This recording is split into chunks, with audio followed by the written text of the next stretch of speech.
യാക്കോബിന്റെ പുസ്തകം 5-ാം അധ്യായം അതിന്റെ 11-ാം വാക്യം നമുക്ക് വായിക്കാം. യാക്കോബിന്റെ പുസ്തകം 5-ാം അധ്യായം 11-ാം വാക്യം നമുക്ക് വായിക്കാം.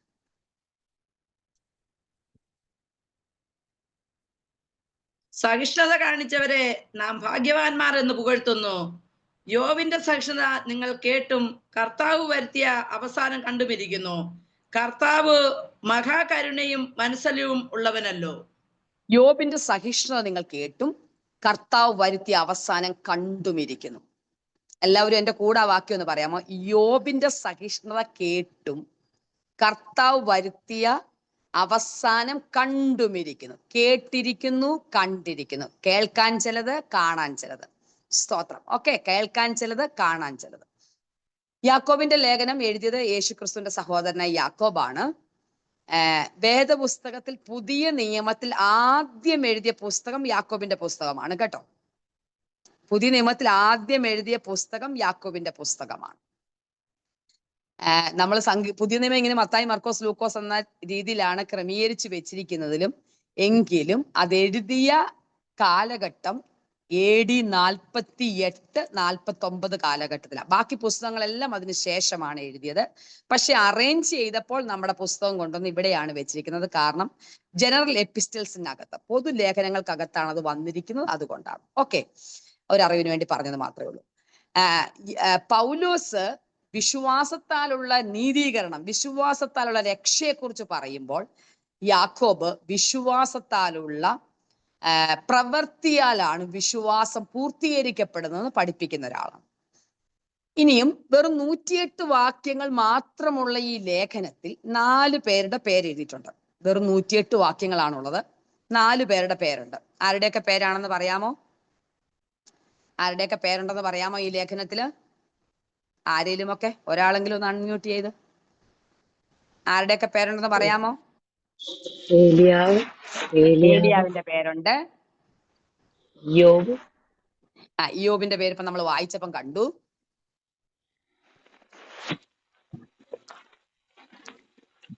രണ്ടാം അധ്യായം അതിന്റെ 23 വാക്യങ്ങളിൽ അബ്രഹാമിന്റെ പേരുണ്ട്. പിന്നെ നമ്മുടെ 25-ാം വാക്യത്തിൽ നമ്മുടെ റാഹാബിന്റെ പേരുണ്ട്. ഓക്കെ, അപ്പൊ 4 പേരുടെ പേരിനകത്ത് എഴുതിയിട്ടുണ്ട്. അബ്രഹാമിന്റെയും റാഹാബിന്റെയും പേര് എഴുതിയേക്കുന്നത് വിശ്വാസത്താലുള്ള നീതീകരണം പ്രാപിച്ചതിന് എക്സാമ്പിൾ ആയിട്ടാണ്. മീൻസ് വിശ്വാസം കൊണ്ടാണ് അവർ രക്ഷപ്പെട്ടതെന്ന് നമുക്ക് എബ്രായ ലേഖനത്തിലും പറയാം. അപ്പൊ അതുകൊണ്ട് അവരെ വെച്ചേക്കുന്നു. ഇനി ഏലിയാവിനെ പ്രാർത്ഥനയ്ക്ക് എക്സാമ്പിൾ ആയിട്ടാണ് അല്ലേ? ഏലിയാവ് നമുക്ക് സമസ്വഭാവമുള്ള മനുഷ്യനാണെങ്കിലും ഒരു പ്രാർത്ഥനാ വീരനായിട്ടാണ് ഏലിയാവിനെ വെച്ചേക്കുന്നത്. പക്ഷെ ഇയ്യോബിനെ കാണിച്ചേക്കുന്ന എന്താണെന്ന് അറിയാമോ? ഇയ്യോബിന്റെ എന്താ നിങ്ങൾ വായിച്ചത്? ഇയ്യോബിന്റെ സഹിഷ്ണുത. എനിക്കറിയാം, ഞാൻ ഇന്ന് ഇയ്യോബിനെ കുറിച്ച് പ്രസംഗിക്കാൻ പോയാൽ നിങ്ങൾക്ക് പലർക്കും സന്തോഷം വരും എന്ന് എനിക്കറിയാം. കാരണം അദ്ദേഹത്തിനെ കുറിച്ച് നമുക്ക് അറിയാവുന്നതുകൊണ്ടാണ്. എന്നാൽ നമ്മൾ ഇയ്യോബിന്റെ പുസ്തകം വായിച്ചാലോ അല്ലെ ഇയ്യോബിന്റെ ചരിത്രം മനസ്സിലാക്കുമ്പോഴും നമുക്ക് അത്ര സന്തോഷകരമായ ഒരു അനുഭവം അല്ലെ. ഞാനിപ്പോ നിങ്ങളോട് ഇന്ന് വലിയ സന്തോഷമായിട്ടിരിക്കും, നിങ്ങൾക്കെല്ലാം കഷ്ടതയുണ്ടെന്ന് പറയാനാ വന്നേക്കുന്നത്. അതിപ്പോ നിങ്ങൾക്ക് ഇഷ്ടപ്പെടുവോ? ഇല്ല. പക്ഷേ സ്തോത്രം, എന്നെ വളരെ ചിന്തിപ്പിച്ച ഈ ദിവസങ്ങളിൽ എന്നെ വളരെ ചിന്തിപ്പിച്ച ഒരു പുസ്തകമാണ് ഇയ്യോബിന്റെ പുസ്തകം. നമുക്കറിയാം, നമ്മളൊക്കെ കഷ്ടതയിലാകുമ്പോഴാണ് കൂടുതലും ഇയ്യോബിന്റെ പുസ്തകം വായിക്കുന്നത്. ഞാനും ഈ ദിവസങ്ങളിൽ ഒരു വലിയ കഷ്ടതയിൽ കൂടെ കടന്നുപോയി. ദൈവാത്മാവ് ഓർപ്പിക്കുന്നെങ്കിൽ ഞാനത് പറയാൻ അവസരം ഉണ്ടെങ്കിൽ പറയാം, അല്ലെങ്കിൽ പറയുന്നില്ല. എന്നാൽ ഞാൻ ഇത് പഠിച്ചത്, അല്ലെങ്കിൽ എനിക്കൊരു പ്രസംഗം പുറത്തു വന്നത് ഈ കഷ്ടതയിൽ കൂടി പോയ സമയത്താണെങ്കിൽ പോലും എനിക്കൊരു ബൈബിൾ സ്റ്റഡി ഉണ്ട്. അപ്പം ഞാനിങ്ങനെ ബൈബിൾ സർവേ പഠിപ്പിച്ചുകൊണ്ട് വരുന്ന വഴിക്ക് ഇയ്യോബിന്റെ പുസ്തകം പഠിപ്പിക്കണമായിരുന്നു. അപ്പം ഞാൻ ഇയ്യോബിന്റെ പുസ്തകം പഠിപ്പിച്ചുകൊണ്ടിരിക്കുന്ന സമയത്താണ് ദൈവം എന്നോട് ഇതിനകത്ത് ഒരു പ്രസംഗ രൂപത്തിൽ എന്നോട് സംസാരിക്കുന്നത്. അപ്പം ആ പ്രസംഗ രൂപത്തിൽ എന്നോട് ദൈവം സംസാരിക്കുമ്പോൾ തന്നെ ഞാൻ വലിയൊരു കഷ്ടതയിലൂടെ കടന്നു പോവുകയുമാണ്. അപ്പൊ അതുകൊണ്ട് ഇതിന് ഇഫക്റ്റ് കൂടി. ഇയ്യോബിന്റെ പുസ്തകം എന്നെ പഠിപ്പിച്ച, നിങ്ങൾക്ക് എല്ലാവർക്കും അറിയാവുന്നതാണെങ്കിലും പഠിപ്പിച്ച ചില തത്വങ്ങൾ ഞാൻ നിങ്ങളുമായിട്ട് ഷെയർ ചെയ്യാൻ ആഗ്രഹിക്കുന്നത്. അപ്പൊ നമുക്കിനി ഇയ്യോബിന്റെ പുസ്തകത്തിലേക്ക് വരണം. ഓക്കെ, ഇയ്യോബിന്റെ പുസ്തകം, ഇയ്യോബ് എന്ന് പറഞ്ഞ മനുഷ്യൻ ജീവിച്ചിരുന്നത് അബ്രഹാമിന്റെ ഒക്കെ സമകാലികനായിട്ടാണ്. അബ്രഹാം എന്ന് പറഞ്ഞാൽ നമ്മുടെ പൂർവ്വപിതാക്കന്മാരെ അബ്രഹാം, ഇസഹാക്ക്, അവരുടെ ഒരു സമകാലികനായിട്ടാണ് ജീവിച്ചിരുന്നത്. പഴയ നിയമത്തിലും ആദ്യം എഴുതിയ പുസ്തകം ഇയ്യോബിന്റെ പുസ്തകമാണ് കേട്ടോ. പഴയ നിയമത്തിലും ആദ്യം എഴുതിയ പുസ്തകം ആരുടെ പുസ്തകമാണ്? ഇയ്യോബിന്റെ പുസ്തകമാണ്. അതിനുശേഷമാണ് മോശ ഇതെല്ലാം എഴുതിയത്. ഇയ്യോബിന്റെ പുസ്തകം ഇയ്യോബാണ് എഴുതിയതെന്ന് എഴുത്തുകാരന്മാരാരാണെന്ന് നമ്മൾ ഒരു ഗൂഗിളിൽ അടിച്ചു നോക്കിയാലോ അല്ലെ എവിടെയെങ്കിലും പുസ്തകങ്ങളിൽ നോക്കിയാലോ ആദ്യം വരുന്നതിന് ഇയ്യോബാണെന്നാണ്. പക്ഷേ യഹൂദ വിശ്വാസം, യഹൂദ പാരമ്പര്യ വിശ്വാസം ഇത് മോശ എഴുതിയെന്നാണ്. കാരണം മോശ മിദ്യാനിൽ ഒരു 40 വർഷം ഉണ്ടായിരുന്ന സമയത്ത് മിദ്യാന്റെ ഏറ്റവും അടുത്തൊരു സ്ഥലമാണ് ഈ ഊസ് എന്ന് പറഞ്ഞ സ്ഥലം. അവിടുന്ന് ഇദ്ദേഹത്തെ കുറിച്ചുള്ള ഈ ഡോക്യുമെന്ററി കിട്ടിയെന്നാണ് ഒരു യഹൂദ മതം പഠിപ്പിക്കുന്നത്. എഴുത്തുകാരും ആയിക്കോട്ടെ, സ്തോത്രം, അത് പൊക്കോട്ടെ. അപ്പം ഒന്ന് നിങ്ങൾ ചിന്തിക്കുന്നത്, ഇത് അബ്രഹാമിന്റെ ഒക്കെ സമകാലീന ഒരു മനുഷ്യൻ. അത് പറയാനുള്ള രണ്ട് തെളിവ് ഞാൻ പറയാം. ഒന്ന്, അബ്രഹാമിന്റെ സമയത്തൊക്കെ മൃഗസമ്പത്തിനെ എണ്ണിയിരുന്നത്, അല്ലെങ്കിൽ ഒരു മനുഷ്യൻ സമ്പന്നനാണെന്ന് എണ്ണിയിരുന്നത് മൃഗസമ്പത്ത് പറഞ്ഞിട്ടാണ്. ഇപ്പൊ നമ്മളെ എങ്ങനെയാ പറയുന്നത്? നമ്മുടെ ബാങ്ക് ബാലൻസ് ഒക്കെ കണ്ടിട്ട്, നമ്മുടെ കാറിന്റെ വില കണ്ടിട്ട്, നമ്മുടെ എസ്റ്റേറ്റ് ഒക്കെ കണ്ടിട്ടാണ് ഇന്നത്തെ കാലത്ത് നമ്മൾ സമ്പന്നനാണെന്ന് പറഞ്ഞത്. മെയിൻലി ബാങ്ക് ബാലൻസ് ഒക്കെ കണ്ടിട്ടാണ് അല്ലെ? ഓക്കെ, അന്നത്തെ കാലത്ത് മൃഗസമ്പത്ത് കാണുമ്പോഴാണ് ഒരു മനുഷ്യൻ സമ്പന്നനാണോ എന്ന് പറയുന്നത്. അബ്രഹാം ബഹുസമ്പന്നനായിരുന്ന പോലെ തന്നെ ഇയ്യോബ് എന്തായിരുന്നു? ഒരു സമ്പന്നനായിരുന്നു എന്ന് പറയുന്നതിന് കൊണ്ട്. രണ്ട്, അബ്രഹാമിന്റെ ഒക്കെ കാലഘട്ടത്തിൽ അല്ലെ ന്യായപ്രമാണം വരുന്നതിന് മുമ്പ് അവരവര് തന്നെയാണ് യാഗം കഴിച്ചിരുന്നത്. എന്റെ കൂടെ ഉണ്ടോ നിങ്ങൾ? ഞാനൊരു ബാക്ക്ഗ്രൗണ്ട് ഒക്കെ പറഞ്ഞിട്ടല്ലേ പ്രസംഗിച്ചാ പോരെ? അങ്ങ് ഉണർവിലേക്ക് പോകുന്നതിന് മുമ്പ്. അപ്പം അബ്രഹാമിന്റെ സമകാലികനാണെന്നൊക്കെ പറയാൻ കാരണം എന്താന്ന് ചോദിച്ചാൽ, അതുവരെ ന്യായപ്രമാണം ഉണ്ടാകുന്നത് വരെ അവരവരാണ് യാഗം കഴിച്ചിരുന്നത്. ന്യായപ്രമാണം ഉണ്ടായപ്പം പിന്നെ ആരാണ് യാഗം കഴിക്കുന്നത്? പുരോഹിതന്മാർ. അതിനുശേഷം പുരോഹിതന്മാർക്ക് മാത്രമേ, അതിനിടയ്ക്ക് വേറെ ആർക്കും കയറി ധൂപം കാട്ടാൻ പറ്റത്തില്ല, ശുശ്രൂഷ ചെയ്യാൻ പറ്റത്തില്ല. പക്ഷെ അതിനു മുമ്പ് യാഗം കഴിച്ചിരുന്ന ആരാണ്? അവര് തന്നെയാണ്. അപ്പൊ ഇയ്യോബ് തന്റെ പുത്രിമാർക്ക്, തന്റെ മക്കൾക്ക് വേണ്ടി യാഗം കഴിച്ചു എന്നുള്ള ആ ഒരു തെളിവിൽ നമുക്കറിയാം. താൻ തന്നെ എല്ലാ ദിവസവും അധികാലത്ത് എഴുന്നേറ്റ് തന്റെ മക്കൾക്ക് വേണ്ടി ഹോമയാഗം കഴിക്കുമെന്നായിരുന്നു അവിടെ എഴുതിയിരുന്നത് അല്ലേ? അപ്പൊ അതുകൊണ്ട് നമുക്ക് അങ്ങനെ തെളിയിക്കാം. ഓക്കെ, ഇങ്ങനെ ഈ ഒരു കാലഘട്ടത്തിൽ ബഹുസമ്പന്നനായിട്ട് ജീവിച്ച ഒരു മനുഷ്യനാണ് ഇയ്യോബ്. ഇനിയും ഇയ്യോബിന്റെ ജീവിതം എന്തിനാണ് വേദപുസ്തകത്തിൽ എഴുതിയത് എന്ന് ചോദിച്ചാൽ, അല്ലെങ്കിൽ എല്ലാ കാലഘട്ടത്തിലുമുള്ള മനുഷ്യരെ വിഷമിപ്പിക്കുന്ന ഒരു ക്വസ്റ്റ്യൻ ആണ്, അല്ല എന്താ പറഞ്ഞ, വിഷമിപ്പിക്കുന്ന ഒരു വിഷയമാണ് നീതിമാൻ പീഡിപ്പിക്കപ്പെടുന്നു അല്ലെ? യഹോവ ഭക്തന്മാർ എന്ത് ചെയ്യപ്പെടുന്നു? പീഡിപ്പിക്കപ്പെടുന്നു. ദൈവ മക്കൾക്ക് കഷ്ടമുണ്ടെന്നുള്ളത് ഒരു വലിയ വിഷമമുള്ളൊരു വിഷയമാണ് അല്ലെ? അപ്പം നിങ്ങൾ ഇവിടെ ഇരിക്കുന്ന ആരെങ്കിലും ചോദിക്കാത്തവരുണ്ടോ? ആസാഫിനെ പോലെ അവർക്കൊന്നും ഒരു കുഴപ്പമില്ല. കർത്താവിനെ സേവിക്കുന്ന എനിക്ക് മാത്രം ആ കുഴപ്പമെന്ന് പറയാത്ത ഒരാളെങ്കിലും ഉണ്ടോ? നമ്മളൊക്കെ ആസാഫിനെ പോലെ പലപ്പോഴും വഴുതി പോയിട്ടുള്ളവർ അല്ലെ? എല്ലാരും ചോദിക്കാറുണ്ട്. സ്തോത്രം. അങ്ങനെ ചോദിച്ചത് കൊണ്ട് തെറ്റാണെന്നൊന്നുമില്ല, പക്ഷെ സൊല്യൂഷനൂടെ കണ്ടുപിടിച്ചോണം. ആസാബ് അവസാനം ദൈവസേനയിൽ പോയപ്പോ അതിനൊരു സൊല്യൂഷൻ കണ്ടുപിടിച്ച് എന്തുവാണ്. അപ്പം നമ്മളും എന്ത് ചെയ്യണം? നിങ്ങൾ ചോദ്യമൊക്കെ ചോദിച്ചോ, പക്ഷെ മറുപടി നിങ്ങൾ ദൈവത്തിൽ നിന്ന് പ്രാപിച്ചോണം. യഹോവ ഭക്തന്മാർ തമ്മിൽ സംസാരിച്ച് നമ്മളിങ്ങനെ പ്രസംഗമൊക്കെ പറയുമ്പോഴൊക്കെ എപ്പോഴും പറയാറുണ്ട്. പക്ഷെ യഹോവ ഭക്തന്മാർ തമ്മിൽ എന്താ സംസാരിച്ച്? നിങ്ങൾ മലാക്കി പോയി വായിച്ചിട്ട് വാ. എന്തോ അവിടെ പ്രസംഗിച്ചെന്നറിയാമോ? അവരെന്തോ സംസാരിച്ചെന്നറിയാമോ? നീതിമാൻ ഇങ്ങനെ കൊഴുത്തു വരുന്നു, ദുഷ്ടൻ ഇങ്ങനെ കൊഴുത്തു വരുന്നു, നീതിമാൻ എന്നും പീഡിപ്പിക്കപ്പെടുന്നു. അതാ അവര് തമ്മിൽ സംസാരിച്ചത്. ഈ മലാഖിയിൽ നിങ്ങൾ വായിച്ചു നോക്ക്. യഹോവ ഭക്തന്മാർ തമ്മിൽ സംസാരിച്ച ഇതാണ്: നീതിമാൻ എന്നും പീഡിപ്പിക്കപ്പെടുന്നു, ദുഷ്ടൻ അഭിവൃദ്ധി പ്രാപിക്കുന്നു. ഓക്കെ, ഈ ഒരു വിഷയം പൊതു തത്വമായിട്ട് കിടക്കുമ്പോൾ ഇയ്യോബിന്റെ പുസ്തകം നമ്മളെ പഠിപ്പിക്കുന്ന ഒത്തിരി സത്യങ്ങളുണ്ട്. സ്തോത്രം. ഒരു ഭക്തന്റെ ജീവിതത്തിൽ കഷ്ടതയുണ്ടെന്നുള്ളത് ഒന്നാമത്തെ പാഠം. ഏതു ഭക്തന്റെയും ജീവിതത്തിൽ കഷ്ടതയുണ്ടെന്നുള്ളത് ഒന്നാമത്തെ പാഠം. കഷ്ടതയില്ലെന്നൊരു ദൈവശാസ്ത്രം, കഷ്ടതയില്ലെന്നുള്ളൊരു തിയോളജി നിങ്ങൾ എവിടെയെങ്കിലും കേട്ടാൽ, അല്ലെങ്കിൽ രക്ഷിക്കപ്പെട്ട വിശുദ്ധനായ വിശ്വാസിയായ ഒരാൾ കഷ്ടം സഹിക്കുന്നത് പാപമാണെന്നുള്ള ഒരു തിയോളജി നിങ്ങൾ എവിടെയെങ്കിലും പ്രസംഗത്തിൽ കേട്ടാൽ, നിങ്ങൾ വിശ്വസിക്കണം അത് ഈ വചനത്തിന് വിരുദ്ധമാണ്. ഓക്കെ, സ്തോത്രം. എല്ലാ ദൈവ പൈതലിന്റെയും ജീവിതത്തിൽ കഷ്ടതയുണ്ട്. സ്തോത്രം. ഇനി രണ്ടാമത്തെ തത്വം ഞാൻ കുറെ കാര്യങ്ങൾ എനിക്കതിനകത്ത് പറയാനുണ്ട്. ഞാൻ ഇത് ജസ്റ്റ് ഇങ്ങനെ പറയാം. രണ്ടാമത്തെ തത്വം, എല്ലാ ദൈവ പൈതലിന്റെയും കഷ്ടതയുടെ പുറകിൽ, അല്ലെങ്കിൽ ദൈവം അനുവദിക്കാതൊരു ഭക്തൻ കഷ്ടപ്പെടുന്നില്ല. എന്താണ് ഇയ്യോബ് നമ്മളെ പഠിപ്പിക്കുന്നത്? ദൈവം അനുവദിക്കാതെ ഒരു ഭക്തൻ കഷ്ടപ്പെടത്തില്ല. ഇയ്യോബിന്റെ പുസ്തകം അതിന് നമുക്കൊരു ഓപ്പൺ ആയിട്ടുള്ള ഒരു എക്സാമ്പിൾ അല്ലേ? എന്താ ഒരു ഓപ്പൺ ആയിട്ടുള്ള എക്സാമ്പിൾ ആണ്. ദൈവം അനുവദിക്കാതെ ഒരു ഭക്തനും കഷ്ടപ്പെടത്തില്ല. നിങ്ങൾ വിശ്വസിക്കുന്നു അത്? നമ്മൾ യാക്കോബിന്റെ പുസ്തകത്തിൽ എഴുതിയിരിക്കുന്ന ദൈവം ആരെയും പരീക്ഷിക്കുന്നില്ല എന്നുള്ള വാക്ക്. പക്ഷെ അവിടെ പരീക്ഷ എന്ന് ഉദ്ദേശിക്കുന്ന ആ ഒരു പദം, ദൈവം ഇങ്ങനെ നമ്മളെ പരീക്ഷിക്കാൻ വിടുന്നവരല്ല. ഏതു ദൈവവൈതലിന്റെ കഷ്ടതയുടെ പുറകിലും ദൈവത്തിന്റെ കരമുണ്ടെന്ന് അല്ലേ? യോസഫിന്റെ കഷ്ടതയുടെ പുറകിൽ ദൈവത്തിന്റെ കരമുണ്ട്. നമ്മുടെ രാജു മേത്ര പാസ്റ്ററിന്റെ പ്രസംഗത്തിന്റെ ശൈലിയിൽ പറഞ്ഞാൽ എസ്തറിന്റെ അനാഥത്വത്തിന്റെ പുറകിൽ ദൈവത്തിന്റെ കരമുണ്ട്. എല്ലാത്തിന്റെ പുറകിൽ എന്തുണ്ട്? ദൈവത്തിന്റെ ഒരു കരമുണ്ട്. ഒരു ഭക്തൻ കഷ്ടം ഇന്ന് ഇവിടെ ഇരിക്കുന്ന ഞാൻ നിങ്ങളോട് പറയാ, ഇതിനകത്ത് ഞാനിപ്പോ നിങ്ങളോട് ചോദിക്കുക, കഷ്ടത ഇല്ലാത്തവരാരെങ്കിലും കൈ പൊക്കാൻ പറഞ്ഞാൽ ഒരാൾ പോക്കലും പൊക്കത്തില്ലെന്ന് എനിക്കറിയാം. ഈ 54 പേര് കയറിയിട്ടുണ്ട്. 54 കുടുംബങ്ങളിലുള്ളവരും കഷ്ടതയെ കൂടെ കടന്നു പോകുന്നതാണെന്ന് എനിക്കറിയാം. ഒന്നല്ലെങ്കിൽ വേറൊരു വിധത്തിലുള്ള കഷ്ടം നമുക്ക് എല്ലാവർക്കും ഉണ്ടായിരിക്കും. ഇനിയും ഈ കഷ്ടത വരുമ്പോൾ നമുക്കുള്ളൊരു പ്രശ്നം എന്താണെന്ന് ചോദിച്ചാൽ, നമ്മൾ പറയും, ഞാൻ ലീലാമാൻറ്റി ബാംഗ്ലൂരിനെ കൂട്ടുപിടിക്കട്ടെ, എന്റെ കൂടെ ഡിവൈസിൽ കണ്ടോണ്ട് പറയണേ. ഞാൻ പറയും, ലീലാമാൻറ്റി പറയും എന്റെ കഷ്ടതയാ വലുതെന്ന്. ബെൻസി പറയും ബെൻസിയുടെ കഷ്ടതയാ വലുതെന്ന്. മിനിയാൻറ്റി പറയും മിനിയാൻറ്റിയുടെ കഷ്ടതയാ വലുതെന്ന്. മോളിയാൻറ്റി പറയും മോളിയാൻറ്റിയുടെ കഷ്ടം അല്ലേ? ദാറ്റ് മീൻസ് അവരവരുടെ കഷ്ടത അവരവർക്ക് വലുതാണ്. നിങ്ങൾക്ക് മനസ്സിലാവുന്നുണ്ടല്ലോ? കഴിഞ്ഞ ദിവസം ഞങ്ങളുടെ ഒരു പാസ്റ്റേഴ്സ് മീറ്റിംഗ് നടക്കുവാണേ. അപ്പൊ ഇങ്ങനെ ഓരോ പാസ്റ്റേഴ്സും എഴുന്നേറ്റെന്ന് പറഞ്ഞു, നിങ്ങൾ ആരും അനുഭവിക്കാത്ത കഷ്ടം ഞാൻ സഹിച്ചിട്ടുണ്ട്. ഓരോ പാസ്റ്റേഴ്സും അവരവരുടെ അനുഭവം പറഞ്ഞിട്ട് ഇങ്ങനെ പറയാം.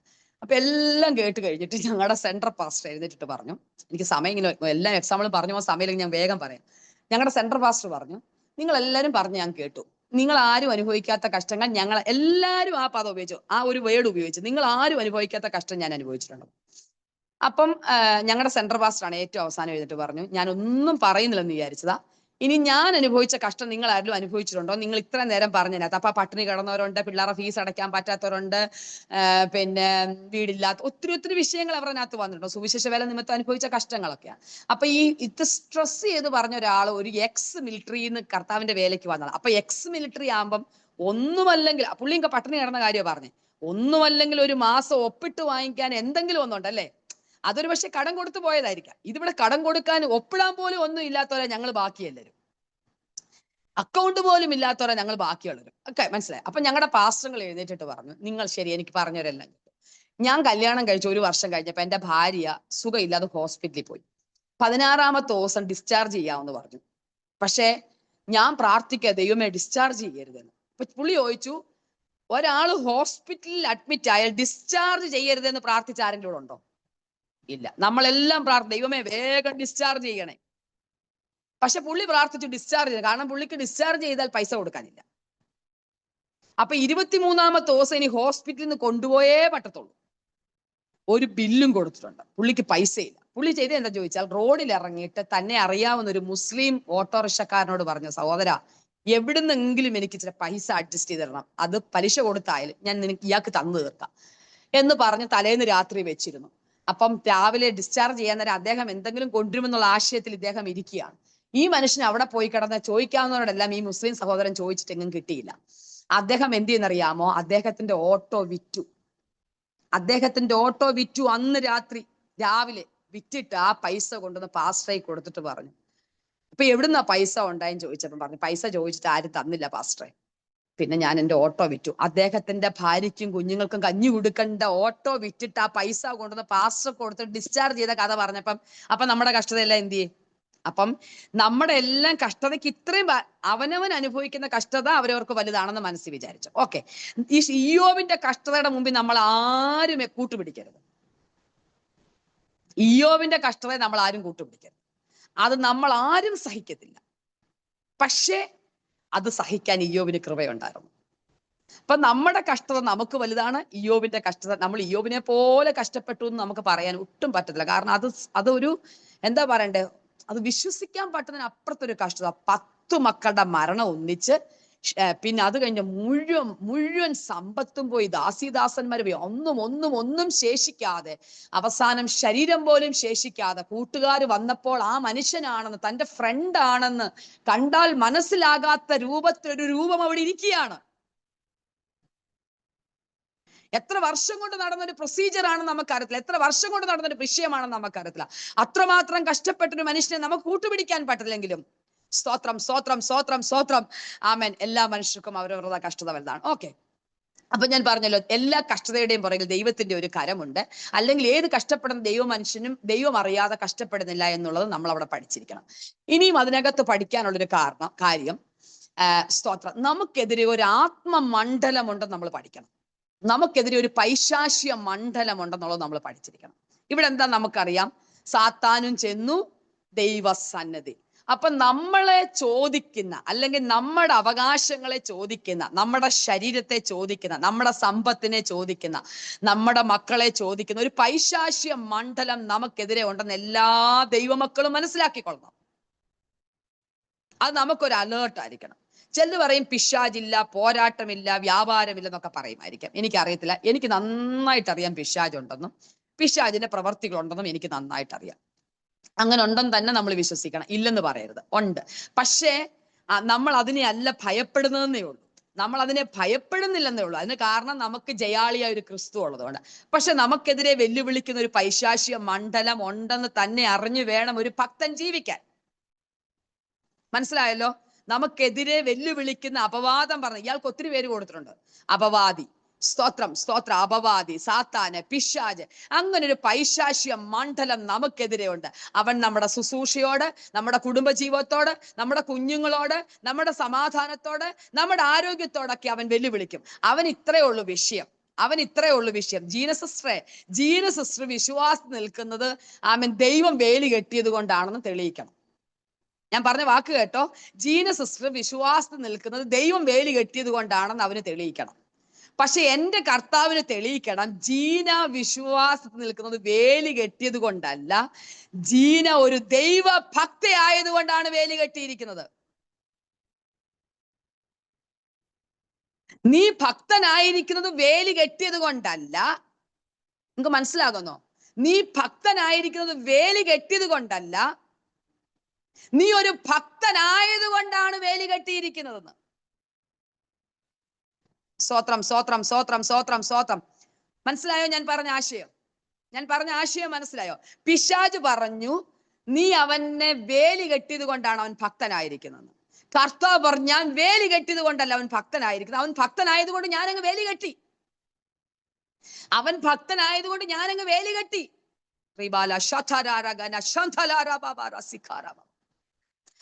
പക്ഷെ സ്തോത്രം, സ്തോത്രം, സ്തോത്രം, കർത്താവ് അനുവദിച്ചു കൊടുത്തു. ഞാൻ കെട്ടിയ വേലിയല്ലേ, നീ അഴിച്ചു നോക്ക്.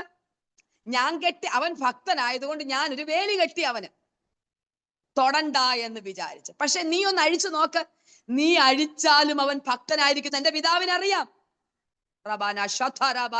നീ എന്നെയും നിങ്ങളെയും ശത്രു പരീക്ഷിക്കുന്നുവെങ്കിൽ, ഞാനും നിങ്ങളും വിശ്വാസത്തിൽ ശോധന ചെയ്യപ്പെടുമ്പോൾ വിശ്വാസം ത്യജിക്കത്തില്ലെന്ന് അറിയാവുന്ന കർത്താവ് ഒരു പക്ഷേ എന്നെയും നിങ്ങളെയും ഒക്കെ ആ കഷ്ടത്തിലൂടെ കടത്തിവിട്ടെന്നിരിക്കാം. പ്രിയപ്പെട്ടവരെ,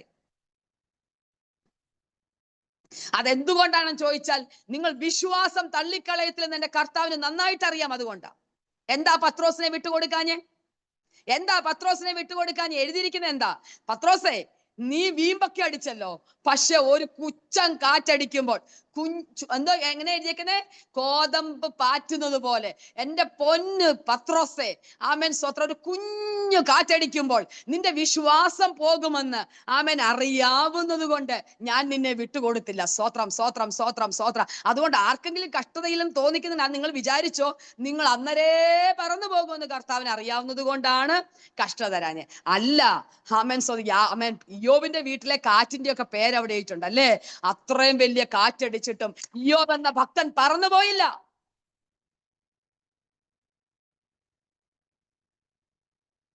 അതുകൊണ്ട് ആമേൻ, സ്വത്രം, സ്വത്രം, സ്വത്രം, സ്വത്രം, സ്വത്രം. എന്റെ കർത്താവിന് അറിയാം ഞാനും നിങ്ങളും പറന്നു പോകത്തില്ലെന്ന്. അതുകൊണ്ടാണ് കേട്ടോ നമ്മളെ കഷ്ടത്തിലൂടെ കടത്തി വിട്ടത്. ഗ്ലോറി, ഹല്ലേലൂയ, സ്വത്രം, സ്വത്രം, സ്വത്രം, സ്വത്രം. ഓക്കെ, ആമേൻ. ഇനി അടുത്തൊരു തത്വം. അപ്പൊ ഞാൻ നിങ്ങളോട് കുറെ കാര്യങ്ങൾ പറഞ്ഞു, നിങ്ങൾ എഴുതി വെക്കുന്നവരൊക്കെ എഴുതി വെക്കോ. ആമേൻ, സ്വത്രം. സാത്താന് അവൻ നമുക്കൊരു ആത്മമണ്ഡലം ഉണ്ടെന്ന് നമ്മൾ അതുകൊണ്ടാ കർത്താവ് പറ, പിശാചിന്റെ തന്ത്രങ്ങളെ നിങ്ങൾ അറിയാത്തവരല്ലല്ലോ. അപ്പൊ പിശാചിനൊരു തന്ത്രമുണ്ടെന്ന് നിങ്ങൾ മനസ്സിലാക്കിക്കോണം. പിശാചിന് എന്താണുള്ളത്? തന്ത്രമാണുള്ളത്. ആ തന്ത്രം എങ്ങനെയായിരിക്കും? സർപ്പം ഉപായത്താൽ ഹൗവായെ ചതിച്ചതുപോലെ, സർപ്പം ഉപായത്താൽ ഹൗവായെ ചതിച്ചതുപോലെ നമ്മുടെ ദൈവകൃപ വിട്ടുപോകാനുള്ള എന്തെങ്കിലുമൊക്കെ ഉപായങ്ങൾ അവന്റെ പൂണിയിലുണ്ട്. അതെന്റെയും നിങ്ങളുടെയും മുമ്പിൽ വന്ന് അഭിനയിച്ച് കാണിക്കുമ്പോൾ, ആ തന്ത്രം ഉപയോഗിക്കുമ്പോൾ വീണു പോകരുതെങ്കിൽ ഭക്തൻ പ്രാർത്ഥനാമുറിയിൽ മുട്ടിന്മേലിരിക്കുന്നവനായിരിക്കണം. ഈ കഷ്ടത നിന്നെ തകർത്തു കളയരുതെങ്കിൽ, ഈ കഷ്ടത നിന്നെ വീഴ്ത്തി കളയരുതെങ്കിൽ, ഈ കഷ്ടതയിൽ നീ മുടിഞ്ഞു പോകരുതെങ്കിൽ, ആമേൻ, നിന്റെ പ്രാർത്ഥനാമുറിയിൽ നീ മുട്ടേലിരിക്കുന്നവനായിരിക്കണം. ആമേൻ. സ്വോത്രം, സ്വോത്രം, സ്വോത്രം, സ്വോത്രം, സ്വോത്രം, സ്വോത്രം. ഓക്കെ, നിങ്ങൾക്ക് അത് മനസ്സിലായല്ലോ. ഇനി ഞാനൊരു കാര്യം പറയട്ടെ. ഈ ഇയ്യോബിന്റെ കൂടെ ഇയ്യോബിന്റെ ഭാര്യ ഉണ്ടായിരുന്നു അല്ലേ? ആ പുള്ളിക്കാരി അവസാനം വന്ന് പറഞ്ഞു, എന്താ, നീ അങ്ങ് തള്ളി പറയാൻ പറഞ്ഞു. അപ്പം വേദപുസ്തകത്തിൽ ഒരു വാക്യമേ ആ പാവത്തെ കുറിച്ച് അത് എഴുതിയിട്ടുള്ളൂ. എന്തുവാ? ഈ പറഞ്ഞ സംഭവം. നിങ്ങൾ വിചാരിക്കുന്നുണ്ട് ആ ഒറ്റ സെന്റൻസേ പുള്ളിക്കാരി പറഞ്ഞോളെ? നമ്മൾ സഹോദരിമാരെല്ലാം എന്റെ കൂടെ പറഞ്ഞു, നമ്മളെല്ലാം ഉണ്ടല്ലോ. നമ്മൾ ഒരു കാര്യം എത്ര പ്രാവശ്യം പറയും? ഇതെന്റെ പൊന്നെ, കഷ്ടത തുടങ്ങിയ സമയം മുതൽ പറഞ്ഞായിരിക്കും. അവള് പറഞ്ഞു, ഞാൻ അവളെ കുറ്റം പറഞ്ഞ 10 മക്കളും ചത്തുപോയി. പണ്ട് കൈ കഴുകിയിട്ട് ഇരുന്നാ മതിയായിരുന്നു, ദാസീദാസന്മാരുണ്ടായിരുന്നു. ഇപ്പം പാവം പിടിച്ചോള് ജോലി ചെയ്ത് കഷ്ടപ്പെടുക, ഒറ്റ ദാസീദാസന്മാരില്ല. നമുക്കൊന്നും പറയണ്ട, നമുക്ക് അവളെ വിശദീകരിക്കണ്ട. ഭയങ്കര കഷ്ടതയെ കൂടെ ആ സ്ത്രീ പോയപ്പോ അങ്ങ് പറഞ്ഞു പോയതാ. തള്ളി പറഞ്ഞ് അങ്ങ് ചാകട്ടെ എന്ന് പുള്ളിക്കാരി പറഞ്ഞപ്പം. സ്തോത്രം. അപ്പൊ നമുക്ക് ഇങ്ങനെ ഒരെണ്ണം, ഇങ്ങനെ ഒരു വേർഡ് പറയണമെന്നുണ്ടെങ്കിൽ, ഞാൻ ആ പുള്ളിക്കാരിയെ മാനസാന്തരപ്പെടാത്തൊരു ഭാര്യയുടെ പിക്ചറായിട്ട് വരും അല്ലെ? കർത്താവിനെ തള്ളി പറഞ്ഞ് ചാകണം എന്നൊക്കെ പറയണമെങ്കിൽ, ഈ ചാകുക ചാകുക ചാകുക എന്നൊക്കെ, നമ്മൾ ചാകണം എന്നൊക്കെ പറഞ്ഞാൽ മാനസാന്തരപ്പെട്ട നമുക്ക് ആർക്കെങ്കിലും ചാകാൻ പറ്റും? ഇത്രയും കഷ്ടത കണ്ടിട്ട് നമ്മളാരും ചാകണം എന്ന് പറഞ്ഞു? അപ്പൊ ചാകണം അല്ലെങ്കിൽ ആത്മഹത്യ ചെയ്യാൻ പറയുന്നതും ആത്മഹത്യ ടെൻഡൻസി ഏൽപ്പിക്കുന്നതും ആത്മഹത്യ ചിന്താഗതികൾ മനസ്സിൽ കൊണ്ടുവന്നൊക്കെ രക്ഷിക്കപ്പെടാത്തതിന്റെ ഒരു ലക്ഷണം. അത് നമുക്ക് 100%. നമുക്ക് എത്ര കഷ്ടത വന്നാലും മരിക്കണം എന്നുള്ള ആഗ്രഹം നമ്മുടെ മനസ്സിൽ വരത്തില്ല. അല്ല, ഞാൻ അങ്ങനെ അങ്ങ് പറഞ്ഞെങ്കിൽ നിങ്ങളൊരു എക്സെപ്ഷണൽ കേസുകളുണ്ട്. ഞാൻ അങ്ങനല്ല ഞാൻ ഉദ്ദേശിച്ചത്. എന്ന് പറഞ്ഞാൽ പുള്ളിക്കാരിയെ ഞാൻ രക്ഷിക്കപ്പെടാത്ത ഒരു ഭാര്യയായിട്ട് അങ്ങ് വെക്കുവാണ്. അപ്പം നിങ്ങൾ എൻ്റെ കൂടെ വന്നേ. ഈ ദോഷം വിട്ടകലുന്ന, ഈ ഭക്തനായി ജീവിച്ച മനുഷ്യന്റെ കൂടെ ഈ കല്യാണം കഴിച്ച കാലം മുതൽ ഈ മാനസാന്തരപ്പെടാത്ത ഭാര്യ കൂടെ ഉണ്ട്. ഇനി നിങ്ങൾ പറ, ഈ മാനസാന്തരപ്പെടാത്ത ഭാര്യ കൂടെ ഉണ്ടായിട്ടും പുള്ളിയുടെ ഭക്തിക്ക് എന്തെങ്കിലും കുറവ് വന്നു? ഈ മാനസാന്തരപ്പെടാത്ത ഭാര്യ, അല്ലെങ്കിൽ ഇനി പോട്ടെ, ഇനി ഞങ്ങൾ അത് പറഞ്ഞ് നിങ്ങൾ ആരും എന്നോട് പണങ്ങണ്ട. ഞാൻ വരുന്നുണ്ട്. അല്ലെങ്കിൽ വിശ്വാസമില്ലാത്ത ഭാര്യ, അല്ലെങ്കിൽ ഒരു ആത്മീയ അല്ലാത്ത ഭാര്യ, അങ്ങനെയൊക്കെ നമുക്ക് ആ വേർഡ് യൂസ് ചെയ്യാൻ ഇച്ചിരി മനസ്സിലാവുമായിരിക്കും അല്ലെ? ആത്മീയ അല്ലാത്ത ഒരു ഭാര്യ കൂടെ ഉണ്ടായിട്ടും എന്റെ ക്വസ്റ്റ്യൻ, ഇയ്യോബിന്റെ ഭക്തിക്ക് കുറവ് വന്നോ? ഇല്ലല്ലോ. അപ്പൊ നമ്മൾ പിന്നെ ആരെയും കുറ്റം പറയുന്നേ?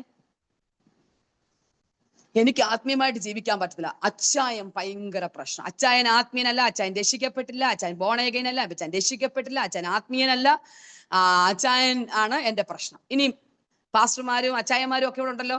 എന്റെ പ്രശ്നം ഭാര്യയാണ്, രക്ഷിക്കപ്പെടാത്ത ഭാര്യ, വിശ്വാസമില്ലാത്ത ഭാര്യ, ആത്മീയമില്ലാത്ത ഭാര്യ. പിന്നെ ചിലരുടെ വിഷയം മക്കള്, ചിലരുടെ വിഷയം സഭ, ചിലരുടെ വിഷയം അയൽവാസികൾ. ഇവരൊക്കെ മൂലമാണ് എന്റെ ഭക്തി പോകുന്നതെന്ന് പറഞ്ഞ് നമ്മൾ പിടിച്ചു വെച്ചേക്കുക. എന്നെ കർത്താവ് ഇയ്യോബിന്റെ പുസ്തകം പഠിപ്പിച്ച ഒരു തത്വമാണ്, നീ ഭക്തനായിരിക്കുന്നതിന് ആരും ഭൂമിയിൽ ഒരു തടസ്സമല്ലെന്ന്. ഹല്ലേലൂയ. എന്റെ കൂടെ ഉണ്ടോ നിങ്ങൾ? Are you agree? ഞാനും നിങ്ങളും ഭക്തനായിരിക്കുന്നതിന് ഈ ഭൂമിയിൽ ആരും ഒരു തടസ്സമല്ലെന്നേ. സ്വോത്രം, സ്വോത്രം, സ്വോത്രം. പൊട്ടിയായ ഭാര്യയോ, അവിശ്വാസിയായ ഭാര്യയോ, ചാകാൻ പറയുന്ന ഭാര്യയോ, കൂടെ പ്രാർത്ഥിക്കേണ്ടവളല്ലേ, മുട്ടുമടക്കേണ്ടവളല്ലേ, ആരാധിക്കേണ്ടവളല്ലേ, നിന്റെ കൂടെ മുട്ടുമടക്കുന്നില്ല, നിന്റെ പ്രശ്നത്തിൽ നിന്നെ സഹായിക്കുന്നില്ല, ഒരു സ്വാന്തന വാക്ക് പറയാത്ത ഒരു ഭാര്യയോ ഭർത്താവോ കുഞ്ഞുങ്ങളോ പാസ്റ്ററോ സഭയോ, നിങ്ങൾ എക്സ് ഓർ വൈ ആരെയും എടുത്തോ, അതുള്ളപ്പോഴും നിന്റെ ഭക്തി നിനക്ക് മുറുകെ പിടിക്കാം. ദൈവം എന്നെ പഠിപ്പിച്ച വലിയ മർമ്മത്തിനായി ഞാൻ സ്തോത്രം ചെയ്യാണ്. ഹല്ലേലൂയ. കൃപ, കൃപ. ഓക്കെ, നമുക്ക് വേഗം പോകാം. സ്തോത്രം, സ്തോത്രം. എല്ലാം പഠിച്ചല്ലോ. ഇവരെ കൊണ്ടൊക്കെ ഞാൻ ഇങ്ങനെ പഠിച്ചാ കേട്ടോ. ഇതെല്ലാം ദൈവം എന്നെ പഠിപ്പിച്ചേക്കാം. ഇനി ഞാൻ സ്നേഹിതന്മാരുടെ അടുക്കലേക്ക് വരാം. എന്നിട്ട് ഞാൻ അവസാനം ദൂത് പറയാം. സ്നേഹിതന്മാരുടെ അടുക്കലേക്ക് വരിക. ഇയ്യോബിന്റെ സ്നേഹിതന്മാരിൽ നിന്ന് ദൈവം എന്നെ ഒത്തിരി കാര്യം പഠിപ്പിച്ചു. എന്താന്ന് ചോദിച്ചാല്, ഒന്നാമത് അവരെന്നെ പഠിപ്പിച്ച ഒരു പോസിറ്റീവ് പിക്ചറാണ്. തന്റെ കൂട്ടുകാരന് സുഖമില്ലെന്ന് അറിഞ്ഞപ്പം എന്തോ ചെയ്തു? കാണാൻ പോയി. എന്റെ കൂട്ടുകാരനും സുഖമില്ലെന്ന് പറഞ്ഞപ്പോ കാണാൻ പോയി. എന്നിട്ട് ആ സങ്കടം കണ്ടിട്ട് 7 ദിവസം വാ പൂട്ടി കുത്തിയിരുന്നു. അത്ര നല്ല ഫ്രണ്ട്സ് ആയിരുന്നു അവര്. നമ്മളെ ദൈവം പഠിപ്പിക്കേണ്ട അല്ല, നമ്മുടെ പ്രിയപ്പെട്ടവർക്കൊക്കെ അല്ല സുഖമില്ലാതെ വന്നാല് ഒരു ഫോൺ ചെയ്യാത്തൊരിനകത്തില്ലേ? ഉണ്ടോ? ഒരു ഫോൺ ചെയ്യാത്തൊരിനകത്തില്ല. വയ്യാതിരിക്കുമെന്ന് കാണാൻ പോകാത്തവരില്ല. എന്തൊക്കെ എക്സ്ക്യൂസ് നമ്മൾ പറയും. എന്നെ ദൈവം പഠിപ്പിച്ച ദിവസം സ്തോത്രം. നമുക്ക് പോകാൻ ചില കേസുകളിൽ, ചില രോഗമുള്ളിടത്ത് നമുക്ക് പോകാൻ പറ്റത്തില്ല. ചില കേസുകളിൽ നമുക്ക് പോകാൻ പറ്റത്തില്ല. പക്ഷെ ഒരു ഫോൺ കോൾ ചെയ്തതിന് ബുദ്ധിമുട്ടുണ്ടോ? സ്തോത്രം. എന്തെങ്കിലും അവരുടെ കഷ്ടതയിൽ സഹായിക്കുന്നതിന് ബുദ്ധിമുട്ടുണ്ടോ? ഇയ്യോബിന്റെ സ്നേഹിതന്മാർ എന്നെ പഠിപ്പിച്ച വലിയൊരു തത്വമാണ്. നമ്മൾ കുറച്ചു പേരൊക്കെ ചെയ്യുന്നുണ്ടായിരിക്കാം, ഇല്ലെന്നൊന്നും ഞാൻ പറഞ്ഞില്ല. ഞങ്ങള് ഈ ദിവസങ്ങളിൽ ഞാൻ പരിശുദ്ധാത്മാവിനെ ഓർപ്പിക്കുന്നതുകൊണ്ട് ഞാൻ അങ്ങ് പറയാം. പെട്ടെന്ന് ജീവിതത്തിൽ ഒരു കൊടുങ്കാറ്റടിച്ചു. പെട്ടെന്നൊരു കൊടുങ്കാറ്റടിച്ചു. എൻ്റെ മൂത്ത മകൾ 28 വയസ്സുള്ള പെൺകുട്ടി പെട്ടെന്ന് തൊണ്ടയ്ക്കൊരു മുഴ കാണുന്നു. ഡോക്ടർമാരെ കൊണ്ട് കാണിക്കുന്നു, ഡയഗ്നോസിസ് ചെയ്യുന്നു, ഓപ്പറേഷൻ വേണമെന്ന് പറയുന്നു. നേരെ RCCയിലേക്ക് ഓടുന്നു. ഓപ്പറേഷൻ നടക്കുന്നു, റിസൾട്ടുകൾ വരുന്നു. കഠിനമായ ഒരു 6 മാസം കടന്നുപോയി. സ്നേഹിച്ച ഒത്തിരി പേര് ഫോൺ ചെയ്തില്ല, സ്നേഹിച്ച ഒത്തിരി പേര് വന്നില്ല. അന്ന് ദൈവം എന്നെ പഠിപ്പിച്ചാണ്, നീയും പലപ്പോഴും പലർക്കും വിളിക്കേണ്ട സ്ഥാനത്ത് വിളിച്ചിട്ടില്ല. പിന്നാകട്ടെ പിന്നാകട്ടെ എന്ന് പറഞ്ഞ് മറന്നുപോയി. സ്തോത്രം. ആമേൻ, സ്തോത്രം. ഐസൊലേഷനിൽ എൻ്റെ കുഞ്ഞിരിക്കുമ്പോൾ കാണാൻ വരുത്താൻ പറ്റത്തില്ലായിരിക്കാം. പക്ഷേ കാണാവുന്ന സാഹചര്യങ്ങൾ ആൾക്കാർ ചോദിച്ചു, പാസ്റ്ററെ ഞങ്ങളൊന്ന് വന്നോട്ടെ. ഞങ്ങൾ വെറുതെ വന്ന് കുഞ്ഞിനെ കാണുന്നില്ല. ഞങ്ങൾ പറഞ്ഞു കുഞ്ഞിനെ കാണിക്കാൻ പറ്റില്ല. പുറത്തിരുന്ന് വന്ന് കണ്ടു സ്തോത്രം പറഞ്ഞ് പ്രാർത്ഥിച്ചു പോയവരുണ്ട്. അവരുടെ പ്രാർത്ഥനയുടെ ആശ്വാസമായിരുന്നു കേട്ടോ. ആമേൻ, സ്തോത്രം, സ്തോത്രം. വിശ്വാസ ജീവിതം നയിക്കുന്ന നമ്മളോട് പെട്ടെന്നൊരു ഓപ്പറേഷനും കണക്കുമൊക്കെ ഡോക്ടർമാർ പറഞ്ഞപ്പോൾ പിടിച്ചു നിൽക്കാൻ പറ്റുന്ന മാനുഷികമായ ശക്തികൾ നമുക്ക് നമ്മുടെ കരങ്ങളില്ല. പക്ഷേ അനേക ഭക്തന്മാരുടെ, ദൈവമക്കളുടെ ആമേൻ സ്തോത്രം സഹായവും സഹകരണവും കൊണ്ട് ആമേൻ സ്തോത്രം ആ ഒരു വലിയ കടമ്പ കടക്കുവാൻ ദൈവം ഭാഗ്യം തന്നു. ഞാൻ അത് കഴിഞ്ഞിട്ട് ആദ്യമായിട്ട് നിങ്ങളോടാ പ്രസംഗിക്കുന്നത്. എൻ്റെ ഈ കഷ്ടത കഴിഞ്ഞിട്ട് ഞാൻ ആദ്യമായിട്ട് പ്രസംഗിക്കുന്നത് നിങ്ങളോട്. അതുകൊണ്ടാണ് റോയ് പാസ്റ്റർ എന്നെ വിളിച്ചപ്പോൾ ഞാൻ നോ പറഞ്ഞില്ല. പുറത്തെങ്ങും എനിക്ക് പോകാൻ പറ്റുന്ന ഒരു സാഹചര്യമായിരുന്നു. ഇത്രയും ദിവസം എങ്ങും പുറത്തു പോയിട്ട് എൻ്റെ കുഞ്ഞിനെ വിട്ടേച്ച്. സ്തോത്രം. ആമേൻ, സ്തോത്രം. ഈ ദിവസങ്ങൾ അവൾ റിക്കവറായി സൗഖ്യമായി ട്രീറ്റ്മെന്റ് കഴിഞ്ഞ് ഭവനത്തിലായിരിക്കുന്നു. സ്തോത്രം. ഞാൻ നിങ്ങളോട് പറയട്ടെ, അന്ന് എന്നെ ദൈവം പഠിപ്പിച്ചൊരു സംഭവമാണ് ഇയ്യോബിന്റെ പുസ്തകത്തിൽ കൂട്ടുകാർ പോയി എന്നുള്ളത്. ഇനിയും അവിടെ തന്നെ നമുക്ക് അപ്പൊ നമ്മളത് പഠിച്ചോണം കേട്ടോ. ഇതിനകത്തുനിന്ന് പഠിച്ചൊരു തത്വമാണ്. നമ്മൾ സ്നേഹിക്കുന്ന, നമ്മൾ അറിയാവുന്ന അവർ ആ കഷ്ടതയെ കിടക്കുമ്പോൾ ഒരു പക്ഷേ അവര് ഫോൺ ചെയ്ത് ആരോടും പറഞ്ഞു കാണത്തില്ല, എനിക്ക് രോഗമാണ് പ്രാർത്ഥിക്കണം എന്നൊന്നും അന്നേരം ഒന്നും അത് പറയാൻ പറ്റത്തില്ല ദൈവമക്കളെ. ആ മാനസികാവസ്ഥയിൽ ഇതൊന്നും പറയാൻ പറ്റില്ല. ആരുടെ ഫോൺ വന്നാൽ എടുക്കാൻ പോലും പറ്റത്തില്ല. കാരണം RCCയുടെ വാതിൽക്ക് കുത്തിയിരിക്കുമ്പോൾ ഫോൺ എടുക്കാനൊന്നും പലയിടത്തും റേഞ്ച് ഇല്ല. പലയിടത്തും നമുക്ക് സംസാരിക്കാം. നമ്മളെല്ലാം കഴിഞ്ഞ് രാത്രിയിലായിരിക്കും വീട്ടിൽ വരുന്നത്. പിന്നെ നമുക്ക് മെസ്സേജ് വിളിക്കാൻ പറ്റില്ല. ഇതൊക്കെ അവർ കടന്നു പോകുന്ന സാഹചര്യങ്ങൾ. നമ്മളൊന്നും അവിടെ നിന്ന് ഗണിക്കേണ്ട. അതായിരിക്കാം, ഇതായിരിക്കാം, അവർക്ക് ഇഷ്ടമില്ലാഞ്ഞായിരിക്കാം, അവിടെ ചെല്ലുന്ന ഇഷ്ടം, ഇതൊന്നും നമ്മൾ ഗണിക്കേണ്ട. സ്തോത്രം. ആന്റി എന്തുവാ, സഹോദരി എന്തുവാ, നീ അറിഞ്ഞാൽ നിന്നോട് വിളിച്ചു പറഞ്ഞിട്ടായിരിക്കത്തില്ല. ബൈ ദ വേ, ഇന്ന്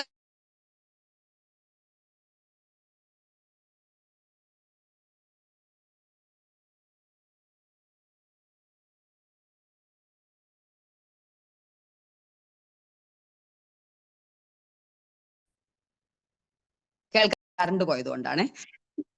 രാവിലെ ഒരാൾ എന്നെ ഇപ്പൊ ഞാനൊരു ഫ്യൂണറൽ സർവീസിന് ഇവിടോട്ട് വരുന്നതിന് മുമ്പ് ഫ്യൂണറൽ സർവീസിന് പോയപ്പോൾ ഒരാൾ ഒരു പാസ്റ്റർ ആന്റി കണ്ടിട്ട് വെച്ച്, കുഞ്ഞിന് എങ്ങനെ ഉണ്ട്? ഞങ്ങളുടെ ഇന്നയാള് പ്രാർത്ഥിക്കാൻ പറഞ്ഞിരുന്നു, ഞങ്ങൾ അതിരാവിലത്തെ ഞങ്ങളുടെ പ്രാർത്ഥനയിൽ പ്രാർത്ഥിച്ചിരുന്നു. സ്തോത്രം. ആയിരങ്ങൾ പ്രാർത്ഥിച്ചിട്ടാ ദൈവമക്കളെ സൗഖ്യമായത്. നമ്മുടെ മിടുക്കും കൊണ്ടൊന്നും സൗഖ്യമായതല്ല. സ്തോത്രം. ഒരു വലിയ കഥയാ, വലിയ പുസ്തകം എഴുതാനുള്ള കഥയാ.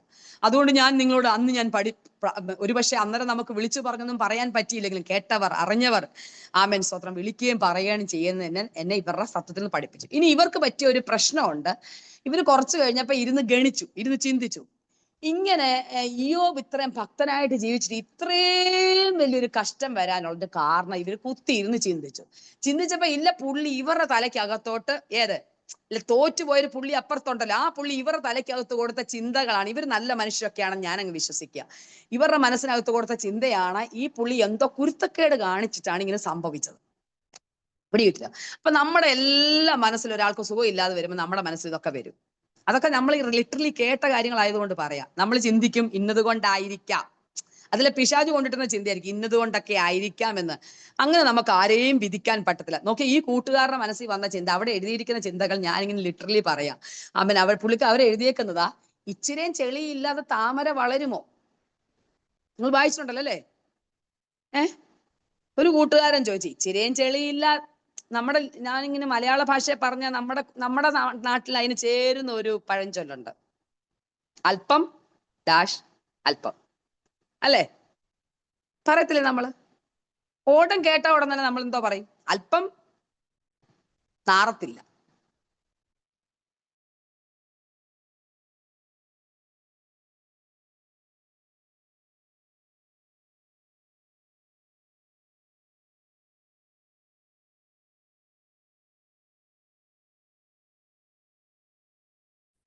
ഇച്ചിരേം ചെളിയില്ലാതെ താമര വളരത്തില്ല.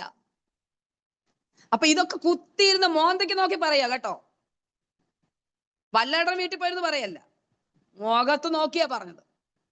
അപ്പൊ ഇയ്യോബ് അവസാനം അവരെ വിളിച്ചു, എന്താ? വ്യസനിപ്പിക്കുന്ന ആശ്വാസകന്മാർ. അതുകൊണ്ട് ഇയ്യോബിന്റെ പുസ്തകത്തിൽ ദൈവം എന്നെ കൂട്ടുകാരുടെ തന്നെ പഠിപ്പിച്ചൊരു കാര്യം, എൻ്റെ ആന്റിമാരെ, നമ്മുടെ ഒരു വാക്കുകൊണ്ട് ഒരു രോഗിയും വിഷമിക്കാൻ പാടില്ല. നമ്മളെ പഠിപ്പിക്കുന്ന ഒരു സംഭവം അല്ലെ, ആരും പോയിട്ട് വേദനയുള്ള കാര്യം ഒന്നും പറയല്ല, അവിശ്വാസത്തിന്റെ വാക്കുകൾ പറയല്ല, ചത്തോറുടെ കണക്ക് പറയല്ല. എത്രയോ പേരുടെ സാക്ഷ്യങ്ങൾ നിങ്ങൾ കേട്ടിട്ടുണ്ട്. എൻ്റെ അടുത്ത് ആരും ഡയറക്റ്റ് പറഞ്ഞില്ലെങ്കിലും അവിടെ നിന്നുകൊണ്ട് വേറൊരാളുടെ കഥ പറഞ്ഞു, സെയിം രോഗമുള്ള വേറൊരാളുടെ കഥ പറഞ്ഞപ്പം അതുകൊണ്ടാ എന്ന് പറഞ്ഞപ്പോ, അത് വിദ്യാഭ്യാസമുള്ളൊരു സ്ത്രീ. അപ്പൊ ഞാൻ ഓർത്തു, ഇവിടെ വന്ന് അതുകൊണ്ടാന്ന് പറഞ്ഞെങ്കിൽ അപ്പുറത്ത് എന്നിട്ട് എൻ്റെ കൊച്ചിനെ കുറിച്ചും അതുകൊണ്ടാണെന്ന് പറയുമെന്ന് എനിക്ക് നന്നായിട്ട് മനസ്സിലായി. അതുകൊണ്ട് ആമേൻ സ്തോത്രം, വ്യസനിപ്പിക്കുന്ന ആശ്വാസകന്മാർ നമ്മളാകരുത്. വളരെ പരിജ്ഞാനത്തോടെ നമ്മുടെ വാക്കുകൾക്ക് വളരെ വിലയുണ്ട് ദൈവമക്കളെ. നമ്മുടെ വാക്കുകൾക്ക് വളരെ നമ്മൾ ആശ്വസിപ്പിക്കുന്നവരായിരിക്കണം എപ്പോഴും. ഞാൻ ഇന്ന് രാവിലെ നടന്നൊരു സംഭവം, ഇത് എൻ്റെ ലൈഫ് മുഴുവൻ ഒരു എക്സാമ്പിളാണ്, എനിക്ക് അല്ലാതെ പറയാൻ അറിയത്തില്ല. ഇന്ന് രാവിലെ നടന്നൊരു സംഭവം പറയാം. അപ്പം ഞാനത് പറയുമ്പോൾ നിങ്ങൾ വേറൊന്നും എന്നെ ചിന്തിക്കല്ലേ. ഈശ്വര നാമത്തിൽ സ്തോത്രം. കഴിഞ്ഞ ദിവസം ഞങ്ങളുടെ കയ്യിലുള്ള എല്ലാ സോഴ്സും ഒക്കെ, അത് ഞങ്ങൾ ബൈ ഫെയ്ത്ത് ജീവിക്കുന്നില്ല, അതുകൊണ്ട് പറയുന്നതിന് എനിക്ക് നാണം കിടന്നില്ല. അപ്പൊ എല്ലാ സോഴ്സും അങ്ങ് അടഞ്ഞു. അപ്പൊ ഒന്നുമില്ല, ഞങ്ങളുടെ എല്ലാവരുടെയും ബാങ്കിൽ ഒന്നുമില്ല, കയ്യിലൊന്നുമില്ല, അങ്ങനെ ഇരിക്കും. അപ്പൊ ഞങ്ങളുടെ കുഞ്ഞിന് മോക്ക് പെട്ടെന്ന് ഒരു അത്യാവശ്യം വന്നു, ഒരു പുറത്ത് പോകേണ്ട ഒരു ആവശ്യം വന്നു. അപ്പം അവള് പറഞ്ഞു, മമ്മി ഒന്നുമില്ലല്ലോ. അപ്പൊ ഞാൻ പറഞ്ഞു, ഞാൻ വേറൊരു ആവശ്യം വെച്ചേക്കുന്ന ഒരു 500 രൂപ ഉണ്ടാവും തരാം എന്നൊക്കെ ഇങ്ങനെ പറഞ്ഞത്. ഞാൻ ഇങ്ങനെ ഉഴപ്പിയാ പറയുന്നത് കേട്ടോ, എനിക്ക് നിങ്ങളാരും അതിന്റെ ഡീറ്റെയിൽ അറിയരുതെന്ന് വിചാരിച്ചു. അപ്പൊ ഞാനിങ്ങനെ പറഞ്ഞു, അപ്പൊ ഒന്നുമില്ല. ഞാൻ അന്നേരം പറഞ്ഞു, രാത്രി 12 അല്ല, അർദ്ധരാത്രിക്കും ദൈവത്തിന് പ്രവർത്തിക്കാം. ഞാൻ പറഞ്ഞൊരു വാക്കാണ്, അർദ്ധരാത്രിക്കും ദൈവത്തിന് പ്രവർത്തിക്കാൻ കഴിയും കേട്ടോ, അർദ്ധരാത്രിക്കും ദൈവത്തിന് പ്രവർത്തിക്കാൻ കഴിയും എന്നൊരു വാക്ക് ഞാൻ അവളോട് പറഞ്ഞു. എന്നിട്ട് ഞങ്ങൾ എല്ലാവരും പോയി കിടന്നുറങ്ങി. അവൾക്ക് ഉറക്കം വന്നില്ല. അവൾ തിരിഞ്ഞും പറഞ്ഞോ കിടന്നേച്ച് ഇങ്ങനെ ഒത്തിരിയും കഴിഞ്ഞേച്ച് രാത്രി ആയപ്പം ഉറക്കം വരുന്നില്ല. ഉറക്കം വരാതെ കിടന്നപ്പം ഈ വയ്യാതെ കിടന്ന സമയത്ത് അവള് വരുത്തി വായിക്കുന്ന ഒരു പുസ്തകം ഉണ്ടായിരുന്നു. അതങ്ങ് തട്ടിന്റെ മേളിൽ കയറ്റി വെച്ചിട്ടുണ്ടായിരുന്നു. കാരണം റേഡിയേഷൻ ആയതുകൊണ്ട് ബുക്കുകളൊന്നും തൊടാൻ പറ്റത്തില്ലായിരുന്നു. ആ തട്ടിന്റെ മേളിൽ ഇരിപ്പുണ്ട്. അപ്പൊ അവൾ ഓർത്ത് ആ ബുക്ക് കൂടെ എടുത്തേക്കാം, പോകാൻ നേരം യാത്രയിൽ വായിക്കാമല്ലോ എന്ന് വിചാരിച്ചു അവൾ ആ ബുക്ക് എടുത്തു. ആ ബുക്ക് എടുത്ത് താഴെ വെച്ചു. എന്നിട്ടും അവൾക്ക് ഉറക്കം വരുന്നില്ല. അവൾക്ക് ഉറക്കം വരാന്ന് ഉറപ്പാതെ എന്നാ ഇതൊക്കെ വായിച്ചേക്കാന്ന് വിചാരിച്ച് ലൈറ്റ് ഇട്ട് ഇങ്ങനെ അങ്ങോട്ട് തുറന്നപ്പോഴേ, ലൈറ്റ് ഇട്ട് ഇങ്ങനെ അങ്ങോട്ട് തുറന്നപ്പം ഒരു 500 രൂപയുടെ നോട്ട് ഇരിക്കുന്നു. ഞാൻ ഈ കഴിഞ്ഞ ആഴ്ച നടന്ന സംഭവം പറഞ്ഞു, ഞാൻ പണ്ട് പറഞ്ഞ കാര്യമൊന്നുമല്ല നടക്കുന്നത്. മനസ്സിലായോ? പിറ്റേ ദിവസം രാവിലത്തെ അവിടെ എല്ലാ കാര്യങ്ങൾക്കും ഉണ്ട്. ഇത് ഞാൻ ഇന്നലെ എൻ്റെ സിസ്റ്ററിന്റെ മോൾ എന്നെ വിളിച്ചിട്ട് പറഞ്ഞു, അവൾക്ക് പെട്ടെന്ന് കോളേജിൽ നിന്ന് പോകണം, 1.5 ലക്ഷം രൂപ അടയ്ക്കാൻ പറഞ്ഞെന്ന് പറഞ്ഞു. അപ്പൊ ഞാൻ പറഞ്ഞു, അർദ്ധരാത്രിയിലും ദൈവത്തിന് പ്രവർത്തിക്കാൻ കഴിയും. അപ്പൊ മെനഞ്ഞാൻ നടന്ന എൻ്റെ ജീവിതത്തിലെ ശൂന്യത, എൻ്റെ ലൈഫിൽ നടന്ന എക്സാമ്പിൾ ഞാൻ പറഞ്ഞു. പക്ഷേ രാത്രി 12 മണിക്കും ദൈവം അല്പം എന്ന് പറഞ്ഞ പുസ്തകം തുറന്നപ്പോൾ അതിനകത്തിരിപ്പുണ്ട് എന്ന് പറഞ്ഞപ്പോ അവൾക്കത് വിശ്വാസമായിട്ട് വന്നു. അവൾ എന്നോട് ഇന്ന് രാവിലെ വിളിച്ചിട്ട് പറയാ, ഞാൻ ബെൻസി മമ്മി പറഞ്ഞ കാര്യം വിശ്വസിച്ചു, അർദ്ധരാത്രിയിൽ ദൈവത്തിന് പ്രവർത്തിക്കാൻ കഴിയും. ഇന്നലെ രാത്രിയിൽ എൻ്റെ ഫോണിനകത്ത് 30,000 രൂപ വന്നു. ആരാണ് അയച്ചെന്ന് എനിക്ക് ഇപ്പോഴും അറിയത്തില്ല. ഞാൻ ഇന്ന് നടന്ന സംഭവം പറഞ്ഞ കേട്ടോ, ഞാൻ പണ്ടത്തെ കഥയൊന്നുമല്ല പറഞ്ഞു. ഞാൻ അവർക്കൊക്കെ ഈ ലിങ്ക് ഇട്ടിട്ടുണ്ടായിരുന്നു, കയറിയൊന്നും എനിക്കറിയത്തില്ല. ഞാൻ പണ്ട് നടന്ന കാര്യമൊന്നുമല്ല പ്രിയപ്പെട്ടവരെ പറയുന്നത്. അന്നേരം എന്നോട് പറഞ്ഞു ബെൻസി, എൻ്റെ ചേച്ചി എന്നോട് പറഞ്ഞു, ബെൻസി ആ ആശ്വാസന്റെ വാക്ക് പറഞ്ഞപ്പോ ആ ഹോസ്പിറ്റലിൽ അഡ്മിഷൻ കിട്ടുന്നിടത്ത് നിന്ന് നിരാശയോടെ നിന്ന് എൻ്റെ ഉള്ളിൽ ഭയങ്കര വിശ്വാസം വന്നു. എൻ്റെ പ്രിയപ്പെട്ടവരെ, അങ്ങനെ ഒരു വിശ്വാസം വരണമെങ്കിൽ ഞാൻ അങ്ങോട്ട് വരുന്നുണ്ട്. നമ്മളെ ദൈവം അതിനകത്തോടൊക്കെ കടത്തിവിടും. സ്തോത്രം. അപ്പം നമ്മൾ ആരും വ്യസനിപ്പിക്കുന്ന ആശ്വാസകന്മാർ ആയിരിക്കാൻ പാടില്ല. പക്ഷെ നമ്മൾ എല്ലാവരും ഈ നല്ല ക്വാളിറ്റി അവരൊന്ന് കണ്ടുപിടിക്കണം. ഓക്കെ, ഇനി സ്തോത്രം. ഇനി ഞാൻ ഇയ്യോബിന്റെ പുസ്തകത്തിൽ നിന്ന് ഞാൻ നിങ്ങളോട് പറയാം, എൻ്റെ കൺക്ലൂഷന്റെ സമയമായി. എന്തിനാണ് ഇയ്യോബിനെ ഇങ്ങനെ ഒരു കഷ്ടത്തിലൂടെ കടത്തി വിട്ടെന്ന് ചോദിച്ചാൽ, ഞാൻ അങ്ങ് വിശ്വസിക്കുക, യാക്കോബ് എഴുതി ഇയ്യോബിന്റെ സഹിഷ്ണുത നിങ്ങൾ കേട്ടും അതിന്റെ അവസാനം കണ്ടുപിടിക്കണം. അപ്പൊ ഇയ്യോബിന്റെ സഹിഷ്ണുതയ്ക്കകത്ത്, അല്ല ഇയ്യോബിന്റെ ഈ കഷ്ടതയ്ക്കകത്ത് ചിലത് കേൾക്കാനും കാണാനും ഉണ്ടായിരുന്നു. ഇനി ഞാൻ നിങ്ങളോട് ചോദിക്കട്ടെ, ഇയ്യോബ് ആ കഷ്ടതയിലൂടെ കടന്നു പോയില്ലായിരുന്നെങ്കിൽ, സ്തോത്രം, ഏകദേശം 1070 വാക്യമുള്ള 1070 വാക്യമുള്ള ഇയ്യോബിന്റെ പുസ്തകം എന്നൊരു പുസ്തകം നിങ്ങൾക്ക് കിട്ടുമായിരുന്നോ? ഇയ്യോബിന്റെ പുസ്തകം വായിച്ച് ആശ്വാസം പ്രാപിച്ച ആരെങ്കിലും ഇതിനകത്തുണ്ടെങ്കിൽ ഒരു ആമേൻ പറഞ്ഞേ. നിങ്ങളുടെ കഷ്ടതയിൽ ഇയ്യോബിന്റെ പുസ്തകം വായിച്ച് ആശ്വാസം പ്രാപിച്ച ഒരാളെങ്കിലും ഇതിനകത്തുണ്ടെങ്കിൽ നിങ്ങൾ ഒരു ആമേൻ പറഞ്ഞേ. അങ്ങനെ നിങ്ങൾ ഇപ്പോൾ ഒരു ആമേൻ പറയണമായിരുന്നെങ്കിൽ ആ ഭക്തൻ ഇങ്ങനെ ഒരു തീച്ചുള്ളിലൂടെ കടന്നു പോകണമായിരുന്നു.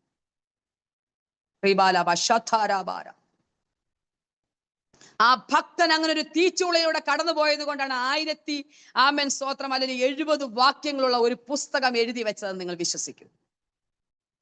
അങ്ങനെയാണെങ്കിൽ എന്റെയും ഞാൻ ഇന്ന് രാവിലെ പോയ ഞാൻ ഈ പ്രസംഗം ഇങ്ങനെ എന്റെ മനസ്സിൽ കിടക്കുവാണല്ലോ. ദൈവം എനിക്ക് നിങ്ങളോട് പറയുന്ന ആലോചനയാണല്ലോ. ഇനി ഞാൻ കുറച്ച് ദിവസം ഇത് തന്നെ പ്രസംഗത്തുള്ളൂ. കാരണം ഇവിടെ പ്രസംഗിച്ചാലും ഇതെനിക്ക് എന്റെ തീച്ചുള്ളിൽ എനിക്ക് കിട്ടിയ പ്രസംഗം. അതുകൊണ്ട് ഇനി ഞാൻ കുറച്ച് ദിവസം ഇതൊക്കെ പ്രസംഗിക്കത്തുള്ളൂ.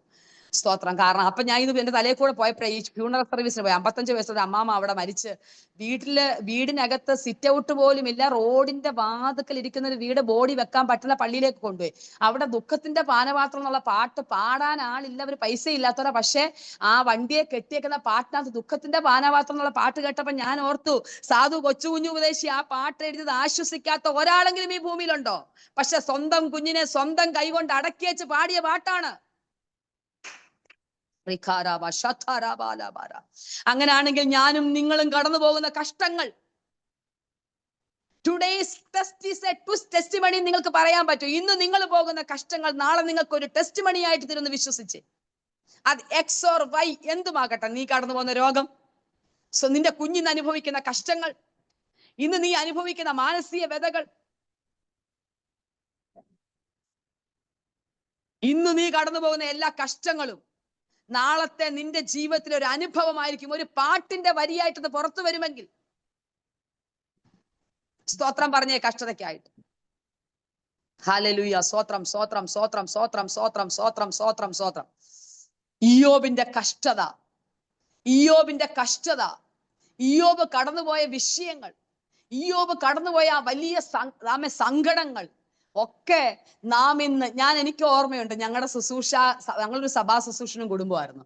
ഞങ്ങളുടെ ശുശ്രൂഷയിൽ സഭകളിൽ പലരും രോഗികളായിട്ട് കിടന്ന് മാസങ്ങളോളം കടന്നുപോയ ഒത്തിരി കേസുകളുണ്ട്. ഞാൻ അവരോടൊക്കെ പറയും, സ്തോത്രം അല്ലേ, അവരെല്ലാം എന്നോട് ചെല്ലുമ്പോൾ പറയും, ഇയ്യോബിന്റെ പുസ്തകം ഒന്ന് വായിച്ചു കേൾപ്പിക്കാമോ? വായിക്കാൻ വയ്യ. അപ്പം ഞാൻ വായിച്ചു കേൾപ്പിക്കണം. അതുകൊണ്ട് എനിക്ക് ഇയ്യോബിന്റെ പുസ്തകം വായിക്കുന്ന എനിക്കൊരു ഡ്യൂട്ടി ആയിരുന്നു സഭാ ശുശ്രൂഷയിൽ. കാരണം ഈ വയ്യാതെ കിടക്കുന്നവർക്കും രോഗികൾക്കും ക്ഷീണിതർക്കും ഒക്കെ വായിച്ചു കൊടുക്കാനൊരു പുസ്തകം പുറപ്പെട്ടു വന്നത് തീച്ചുളയിൽ നിന്നാ പ്രിയപ്പെട്ടവരെ. അവിടെ കൊണ്ട് മാത്രം തീർന്നോ? ഇയ്യോബിന്റെ പുസ്തകം എന്നെ ദൈവം പഠിപ്പിച്ച കാര്യം കേട്ടോ ഈ ദിവസങ്ങളില്. എന്റെ പൊന്നു ദൈവമക്കളെ, ഇയ്യോബിന്റെ പുസ്തകത്തിൽ നിന്ന് എത്ര ശാസ്ത്രജ്ഞന്മാര് ശാസ്ത്ര സത്യങ്ങൾ കണ്ടുപിടിച്ചു. ഒരു മനുഷ്യനും വെളിപ്പെടാത്ത ശാസ്ത്ര സത്യങ്ങൾ വെളിപ്പെട്ടത് ഇയ്യോബിന്റെ പുസ്തകത്തിൽ നിന്നല്ലേ. എന്തൊക്കെയാ? 2-3 ഉദാഹരണം പറ. ഭൂമിയെ നാസ്തിത്വത്തിന്മേൽ തൂക്കിയിരിക്കുന്നു, അതുവരെ ആനയുടെ പുറത്താണെന്നും അപ്പോളോയുടെ പുറത്താണെന്നും പഠിപ്പിച്ചിരുന്ന രാജ്യത്തിലാണ് നമ്മൾ ജീവിക്കുന്നത്.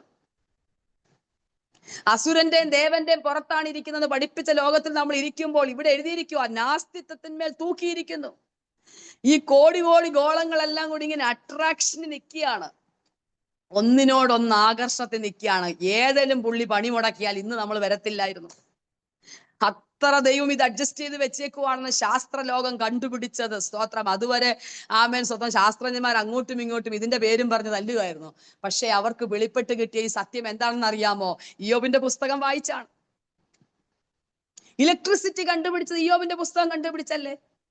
നീരൊഴുക്കുകളെ അവൻ തടഞ്ഞു നിർത്തുന്നു, അതിൽ നിന്ന് അവൻ ഗുപ്തമായത് പുറത്തു കൊണ്ടിരുന്നു. നീരൊഴുക്ക് തടഞ്ഞു നിർത്താൽ വൈദ്യുതി കൊണ്ടുവരാമെന്ന് കണ്ടുപിടിച്ചത് ഇയ്യോബിന്റെ പുസ്തകം വായിച്ചപ്പോഴല്ലേ. സ്തോത്രം സ്തോത്രം സ്തോത്രം സ്തോത്രം സ്തോത്രം സ്തോത്രം സ്തോത്രം. 2-ാം ലോകമഹായുദ്ധകാലത്ത് ബോംബ് സൂക്ഷിച്ചുകൊണ്ട് പോയത് ഹിമത്തിന്റെ ആമേൻ സ്തോത്രം അല്ലെ. നിങ്ങൾക്ക് എല്ലാവർക്കും അറിയാം. യുദ്ധ ദിവസത്തിന് വേണ്ടി, പോരും പടയുമുള്ള ദിവസത്തിന് വേണ്ടി ദൈവം അതിനെ സൂക്ഷിക്കുന്ന വാക്യം വായിച്ചാണ് അദ്ദേഹം ബോംബ് മഞ്ഞിനകത്ത് പൊതിഞ്ഞുകൊണ്ട് പോയത്.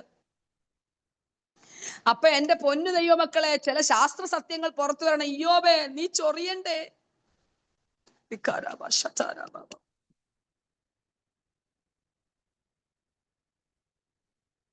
സ്തോത്രം, സ്തോത്രം, സ്തോത്രം, സ്തോത്രം, സ്തോത്രം, സ്തോത്രം, സ്തോത്രം, സ്തോത്രം, സ്തോത്രം, സ്തോത്രം, സ്തോത്രം. ആർക്കും വെളിപ്പെടാത്ത ചില സത്യങ്ങൾ നിന്റെ ജീവിതത്തിൽ നിന്ന് പുറത്തു വരണമോ? ആരെങ്കിലും നിന്റെ കഷ്ടത്തിലൂടെ വിശ്വാസം പഠിക്കണമോ? നിന്റെ ജീവിതത്തിൽ ഇന്ന് നീ കടന്നു പോകുന്ന ജീവിത രീതിയിലൂടെ ചിലരൊക്കെ വിശ്വാസം പഠിക്കണമോ? നിന്റെ പ്രാർത്ഥന കണ്ട്, ഈ കഷ്ടതയുടെ സമയത്തും പ്രാർത്ഥന കണ്ടിട്ട് മറ്റൊരാൾ പ്രാർത്ഥിക്കാൻ പഠിക്കണോ? അതൊക്കെ നിന്നെ ഈ കഷ്ടത്തിലൂടെ കടത്തി വിടണം. ഞാൻ ഈ വലിയ കഷ്ടത്തിലൂടെ കടന്നുപോയ സമയത്ത് ഞാൻ പറയട്ടെ പ്രിയപ്പെട്ടവരെ, സ്തോത്ര, ഇങ്ങനെ ഈ എന്റെ ജീവിതത്തിൽ അതൊരു വലിയ കഷ്ടത. ഞാൻ എന്റെ 10-28 വയസ്സുള്ള മോളെ പൊന്നെ പൊടിയെ പോലെ വളർത്തിക്കൊണ്ട് വന്നിട്ട് പെട്ടെന്ന് ഇങ്ങനെ ഒരു രോഗത്തിന് അടിമ എന്നിട്ട്, അത് ഒരുപക്ഷെ നിങ്ങൾക്ക് അത്ര അല്ല, അത് സഹിക്കാൻ പറ്റുന്ന ഒരു കേസൊന്നും അല്ലായിരുന്നു അന്നേരം. പക്ഷെ ഞാൻ ഈ സംഭവങ്ങളൊക്കെ അറിഞ്ഞപ്പോൾ പെട്ടെന്നൊരു ക്യാമ്പ് ഉണ്ടായിരുന്നു ഞങ്ങൾക്ക്. ഞാൻ ആ 4 ദിവസത്തെ ക്യാമ്പിന് പോയി. അവിടെ കോർഡിനേറ്റ് ചെയ്ത് കുറെ കാര്യങ്ങളൊക്കെ ചെയ്യണമായിരുന്നു. ഞാൻ ഏറ്റവും കാര്യങ്ങൾ അവിടുത്തെ ഇങ്ങനെ പറവെ പോലെ പറന്ന് നടന്ന് പറയാം. അതിന് മുമ്പ് ബാംഗ്ലൂർ ഒരു മീറ്റിംഗ് ഉണ്ടായിരുന്നു. ആ ബാംഗ്ലൂരിൽ പോയിട്ട് ദൈവാത്മാവരോട് പറഞ്ഞു, ഈ സംഭവം പറയണ്ടെന്ന് പറഞ്ഞു. ഞാൻ നേരെ RCCയിലോട്ടാണ് പോകേണ്ടത് അവിടുന്ന്. പക്ഷെ ഞാൻ പറഞ്ഞില്ല. അതിനുശേഷം ഒരു മീറ്റിംഗ് ഉണ്ടായിരുന്നു, അവിടെയും ദൈവാത്മാവനോട് പറയുന്നത്. പക്ഷെ ഈ ക്യാമ്പിന് വെച്ച് 3-ാമത്തെ ദിവസം രാത്രി പരിശുദ്ധാത്മാവിനോട് പറഞ്ഞു, എനിക്ക് 10-30 മിനിറ്റ് സംസാരിക്കാൻ അവിടെ അവസരമുണ്ട്. പക്ഷെ ഞാൻ ഓർത്തു ഞാൻ എടുക്കുന്നില്ല, മറ്റുള്ളവർക്ക് കൊടുക്കാന്ന് വിചാരിച്ച് ഞാൻ പ്ലാൻ ചെയ്ത് കിടക്കുന്ന രാത്രിയിൽ ദൈവാത്മാവ് 3 മണിക്ക് എന്നെ തട്ടി ഉണർത്തുന്ന ഒരു കൊച്ചു പ്രസംഗവും തന്നു. എന്നോട് പറഞ്ഞു, നീ ഇത് ജനത്തോട് പറയാൻ പറഞ്ഞു. അപ്പൊ ഞാൻ ദൈവം പറഞ്ഞല്ലേ അനുസരിക്കേണ്ടത്. അതുകൊണ്ട് എനിക്ക് കിട്ടിയ 30 മിനിറ്റിൽ ഞാൻ 10 മിനിറ്റ് എടുത്തോണ്ട് വചനവും സംസാരിച്ചു. ഞാൻ ദൈവമക്കളോട് പറഞ്ഞു, ഞാൻ ഇങ്ങനെ ഒരു കഷ്ടത്തിലൂടെ കടന്നു പോകുക. ഇന്ന് നാളെ നമ്മുടെ ക്യാമ്പ് തീരും. വെള്ളിയാഴ്ച എനിക്ക് അപ്പോയിന്റ്മെന്റ് ആണ് RCCയിൽ എന്റെ കുഞ്ഞിന് വേണ്ടി. അവര് മുഴുവൻ തകർന്നു. 350 പേരടങ്ങുന്ന ആ ഒരു ക്യാമ്പിൽ സകല മനുഷ്യരും കരഞ്ഞു. ദൈവമേ, ഇത്രയും നേരം പൂമ്പാറ്റ പോലെ പാറി നടന്നിരുന്ന ഈ ആന്റിയുടെ ജീവിതത്തിൽ ഇത്രയും വലിയൊരു കഷ്ടതയോ? ഇറങ്ങിക്കഴിഞ്ഞപ്പോ എല്ലാവരും എന്നെ കെട്ടിപ്പിടിച്ചിട്ട് പറഞ്ഞു, സമ്മതിക്കുന്നു സിസ്റ്ററെ, ഞങ്ങൾ വലിയ പ്രശ്നം കൊണ്ടാ വന്നത്. പക്ഷെ സിസ്റ്ററിനെ കണ്ടപ്പോൾ മനസ്സിലായി, ആമേൻ, ഇങ്ങനെയും ഒരാൾക്ക് ജീവിക്കാം. പ്രത്യാശ എന്താണ്? ദൈവം നമ്മുടെ കഴിവൊന്നും അല്ല പ്രിയപ്പെട്ടവരെ, ദ ഗ്രേസ് ഓഫ് ഗോഡ്, ദൈവത്തിന്റെ കൃപ മാത്രമാകട്ടോ. അപ്പന്റെ വചനം, ഞാൻ ഈ കഷ്ടത്തിൽ പഠിച്ചത്, എന്റെ അപ്പനോടുള്ള സ്നേഹം എനിക്ക് ഒത്തിരി കൂടി. എന്റെ അപ്പൻ എന്നെ ഒത്തിരി സ്നേഹിക്കുന്നു. കാരണം ഈ കഷ്ടം ഒന്നാമത്തെ എന്നെ ദൈവം സ്നേഹിച്ചെന്ന് ഞാൻ മനസ്സിലാക്കിയത്, ഈ കഷ്ടം വരാൻ പോകുന്നതിന് മുമ്പ് ദൈവം എന്നോട് പറഞ്ഞു, നിന്റെ വീട്ടിൽ ഒരു വലിയ കഷ്ടത വരാൻ പോവുകയാണ്, നിനക്കൊരു വലിയ പ്രതികൂലം വരാൻ പോവുകയാണ്. അത് ദൈവത്തിന്റെ സ്നേഹമല്ലേ? സ്തോത്രം, സ്തോത്രം. ഇയ്യോബ് ഒന്നും അറിഞ്ഞില്ല. ഇയ്യോബിനോട് പോയി പറഞ്ഞില്ല, ദേണ്ടേ ഞാൻ കൊടുത്തേച്ച് വന്നേക്കുവാണെന്ന്. ഇയ്യോബ് അറിയാതെ സഹിച്ചതാ. പക്ഷെ നമ്മളോട് ദൈവം പറഞ്ഞു, ഇങ്ങനെ കഷ്ടത്തിലൂടെ കടന്നു പോകാൻ പോവാണെന്ന്. ആമേൻ. ഈ കഷ്ടതയിൽ ദൈവം എന്നെ ഒത്തിരി സ്നേഹിച്ച വിധങ്ങൾ എനിക്ക് മനസ്സിലായി. സ്തോത്ര, ഹല്ലേലൂയ. പക്ഷേ ആ സമയങ്ങളിലൊക്കെ ബാലൻസ് ആയിട്ട് നിൽക്കുവാൻ, ആമേൻ, സ്തോത്രം, സ്തോത്രം, സ്തോത്രം. ആ സമയങ്ങളിൽ, ആ കഷ്ടതയിൽ എന്റെ പ്രിയനിൽ വിശ്വസിക്കുവാൻ, എന്റെ പ്രിയൻ എന്നെ ഇന്ന് നടത്തുമെന്ന് വിശ്വസിക്കുവാൻ, ഹല്ലേലൂയ. ഞാൻ എന്റെ പ്രിയപ്പെട്ടവരോട് പറഞ്ഞു, ഇന്ന് എന്റെ കുഞ്ഞിനോട് അവളോട് പറഞ്ഞു, ഈ ഒരു വിഷയം വന്നപ്പോൾ ഞങ്ങളുടെ സെന്ററിലൊക്കെ പറഞ്ഞു പിരിവെടുക്കാമെന്ന്. ഞാൻ പറഞ്ഞു, 30 വർഷം ഞാൻ എന്റെ കർത്താവിനെ വിശ്വസ്തയോടെ സേവിച്ചതാണ്. എന്റെ കുഞ്ഞിന്റെ ഒരു ആവശ്യം വന്നപ്പോ എങ്ങും പോയി അവൻ പിരിവെടുക്കാൻ ഞാൻ സമ്മതിക്കത്തില്ല. ഞാൻ സേവിച്ചത് എന്റെ കർത്താവാണ്. എന്റെ കുഞ്ഞിന്റെ മുഴുവൻ നീഡ്സും നീ പൂർത്തീകരിച്ചു തരണം. ഒരിടത്തും പിരിക്കാൻ ഞാൻ അനുവദിക്കത്തില്ല. 30 വർഷം കർത്താവിന്റെ വേല ചെയ്ത വിശ്വാസത്തോടാണെങ്കിൽ, ആമേൻ, സ്തോത്രം, സമ്മതിച്ചില്ല. ഞാൻ പറഞ്ഞു, പറ്റത്തില്ല, എന്റെ കർത്താവ് തെളിയിക്കണം ബെൻസി പരമാർത്ഥയോടെ കർത്താവിനെ സേവിച്ചെന്ന്.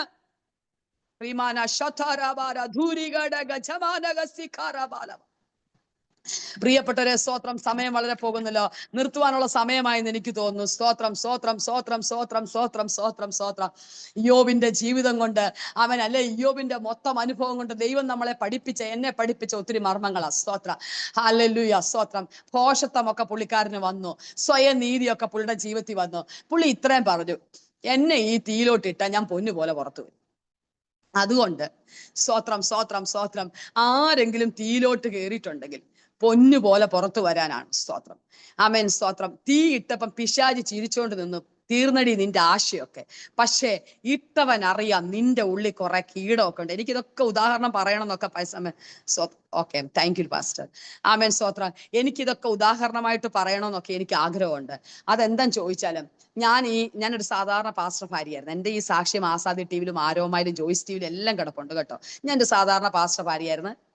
എന്നെ തന്നെ അങ്ങ് പുകഴ്ത്തി പറയാം, നല്ലൊരു പാസ്റ്റർ ഭാര്യയായിരുന്നു കേട്ടോ. വലിയ കുരുത്തക്കേടും കുഴപ്പമൊന്നും ഇല്ലാത്ത. എൻ്റെ വിശ്വാസങ്ങളൊക്കെ ചോദിച്ചാൽ, എവിടെയെങ്കിലും പോയ വിശ്വാസമുള്ള വീട്ടിൽ പോയ ചായ കുടിക്കും. ഞാൻ വേണ്ടാത്ത കാര്യങ്ങളൊന്നും പറയത്തില്ല. അത് കഴിഞ്ഞ് ഞാൻ വരുന്നവർക്ക് മുഴുവൻ വെക്കും, വിളമ്പും, കൊടുക്കും. എനിക്ക് ഏറ്റവും ഇഷ്ടമുള്ള ശുശ്രൂഷ വെച്ച് വിളമ്പി കൊടുക്കുകയാണ്. ഇങ്ങനെയൊക്കെ ചെയ്തിരുന്ന ഒരാളാണ്. അപ്പൊ എന്നോട് ദൈവാത്മ എപ്പോഴും പറയായിരുന്നു, നിന്നെ ദൈവം ഉപയോഗിക്കും, നിനക്ക് കൃപാവരമുണ്ട്, നിന്റെ കൃപാവരം നീ ഉപയോഗിക്കണം. അപ്പൊ ഞാൻ പറയാം, അതെല്ലാം എന്റെ ഭർത്താവ് ഉപയോഗിച്ചിട്ട് എനിക്കിഷ്ടമാണ്, ദൈവം അദ്ദേഹത്തെ ഉപയോഗിക്കട്ടെ. ഇങ്ങനെ പറയുന്ന ഒരാളായിരുന്നു ഞാൻ. എനിക്ക് ഇഷ്ടമില്ലായിരുന്നു ഒരു ശുശ്രൂഷയും ചെയ്യാൻ. എന്നാൽ ദൈവം എന്നെ കുറച്ച് ഗിഫ്റ്റ് ഒക്കെ ഏൽപ്പിച്ചിട്ടുണ്ടെന്ന് എനിക്കറിയാം. പക്ഷെ അങ്ങനെ ഒരു അവസ്ഥയിൽ ഇങ്ങനെ റിബല്യസ് ആയിട്ട് പോകുന്ന സമയത്ത് ദൈവം എന്നോട് ഇടപെട്ടുകൊണ്ടേയിരുന്നു.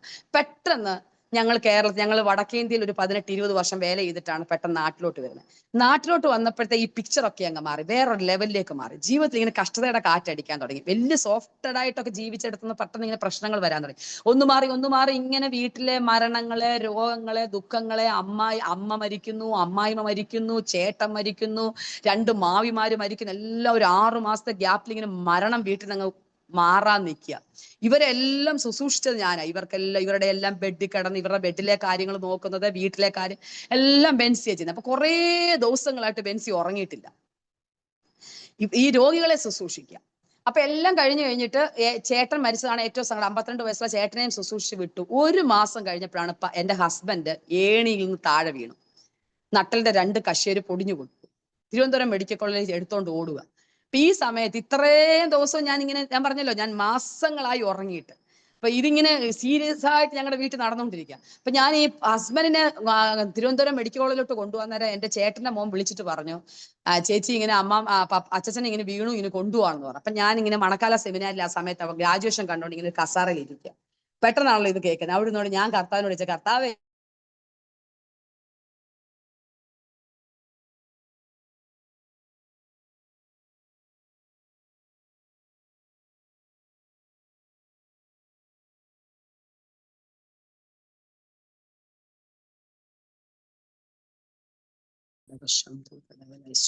സ്തോത്രം സ്തോത്രം സ്തോത്രം. കറണ്ട് പെട്ടെന്ന് പോകുന്നോണ്ട് വൈഫൈ ചേഞ്ച് ആയി വരുമ്പോ സോറി കേട്ടോ. അപ്പൊ ഞാൻ അവിടെ നിന്ന് കർത്താവിനോട് ചോദിച്ച, കർത്താവേ കുറെ ദിവസമായി ഇത് എന്തുവാ ഇങ്ങനെ വൈ ലോഡ് എന്ന് ഞാൻ ക്വസ്റ്റ്യൻ ചോദിച്ച വൈലോഡല്ല, ഫോർവാട്ട് എന്നുള്ള ആശയം തന്നെയാ. കർത്താവേ എന്തുവായിരുന്നു ഇങ്ങനെ കസാറിൽ ഇരുന്ന് ചോദിച്ചു. കേട്ടപ്പോ അത് സഹിക്കാൻ പറ്റുന്ന ഒരു വിഷയമല്ല. ഞങ്ങൾ തിരുവനന്തപുരം മെഡിക്കൽ കോളേജിലോട്ട് പോയി. ഞാൻ ചോദിച്ചു, മോനെ വല്ല സീരിയസ് ആയിട്ടുണ്ടോ? ഒന്നും പറയാൻ മേല, BP ഇങ്ങനെ താണോണ്ടിരിക്കുക, മെഡിക്കൽ കോളേജിൽ കൊണ്ടുപോയിക്കോളാൻ പറഞ്ഞു. ഞാൻ ഇവിടെ ഇരുന്നുണ്ട്, കർത്താവേ അപ്പാ എന്തുവാ ഇതെന്ന് ചോദിച്ചപ്പോൾ ഉടൻ ഞാനൊരു ദൈവശബ്ദം കേട്ടു കേട്ടോ, നീ പൊന്നായതുകൊണ്ടാ നിന്നെ തീയിലിട്ടേക്കുന്നത്, നീ ഒരു മണ്ണല്ല. ആ ഒരു ദൈവശബ്ദത്തിന് മുമ്പിൽ ആ കസാറയിൽ നിന്ന് സമർപ്പിച്ചാണ് പ്രിയപ്പെട്ടവരെ ഞാൻ ഇന്ന് നിങ്ങളുടെ മുമ്പിൽ ഇരിക്കാൻ കാരണം. പിന്നെ ബെൻസിയുടെ ലജ്ജ അതോട് പോറി. 5-6 ദിവസം മെഡിക്കൽ കോളേജിൽ കൂടെ നടന്നു. ആമേൻ. അത് കഴിഞ്ഞിട്ട് സ്തോത്രം, ഒറ്റ പാട്ടിന്റെ വരികളാ, ചൂളച്ചൂട് അധികം പെരുകി. ഞാൻ ഇതൊക്കെ എന്റെ സാക്ഷ്യത്തിൽ പറഞ്ഞിട്ട്, അതിൽ പൊന്നു കിടന്നൊരുകി. ആമേൻ. അതിന്റെ കീടമഖിലവും കർത്താവ് മാറ്റി എന്നുള്ള പാട്ടും പാടിക്കൊണ്ട് മെഡിക്കൽ കോളേജിൽ കൂടെ നടന്നു. അവസാനം തളരത്തില്ല, ഓപ്പറേഷൻ വേണ്ട, വീട്ടിൽ വന്നോളാം പറഞ്ഞു. 45 ദിവസം 4 മാസം ഒരു മനുഷ്യൻ, ഒരു പുരുഷനെ കട്ടിലിൽ കിടക്കുന്ന ആ മനുഷ്യനെ ആമേൻ സ്തോത്രം ഒരു പിറുപിറുപ്പില്ലാതെ ശുശ്രൂഷിക്കാൻ ദൈവം എന്ന ഭാഗ്യത്തിനകത്ത് ആമേൻ ബെൻസി എന്ന് പറയുന്ന ഒരു പന്ന സ്ത്രീയായിരുന്നു. ഞാൻ പറഞ്ഞില്ല, ഞാൻ നല്ല പാസ്റ്റർ ഭാര്യയാണെന്ന് നിങ്ങളോട് പറഞ്ഞില്ലേ, പക്ഷെ അവളിൽ ഒത്തിരി കീടമുണ്ടായിരുന്നു, ഒത്തിരി കീടമുണ്ടായിരുന്നു. ആമേൻ. സോ തീയിലൂടെ കടന്നു പോയപ്പോൾ മനസ്സിലായി. അവിടുന്ന് സമർപ്പിച്ച, അപ്പാ നിനക്ക് ഇഷ്ടമാണെങ്കിൽ, നിന്റെ ഇഷ്ടം അങ്ങനെയാണെങ്കിൽ ആമേൻ സ്തോത്രം എന്നെ സമർപ്പിക്കുന്നു ഏൽപ്പിച്ചു കൊടുത്ത നിമിത്തം ആ ലജ്ജയൊക്കെ മാറി കേട്ടോ. ഏത് തെരുക്കോളിൽ നിന്നുകൊണ്ട് ഏറ്റവും ഇന്ന് ഇഷ്ടപ്പെടുന്നത് പരസ്യങ്ങളിൽ പ്രസംഗിക്കാനാ. എവിടെങ്കിലും ഒരു തെരുക്കോളിൽ നിന്നുകൊണ്ട് യേശു ക്രിസ്തു എന്നെ വിടിവിച്ച വിധങ്ങളെ വിളിച്ചു പറയാൻ നാണമില്ലാത്തവളായി തീർന്നു. ആമേൻ ആമേൻ. സോ എവിടെയെങ്കിലും കർത്താവ് അയക്കുന്നെങ്കിൽ യേശുവിനെ കുറിച്ച് പറയാനിടയായി തീർന്നു.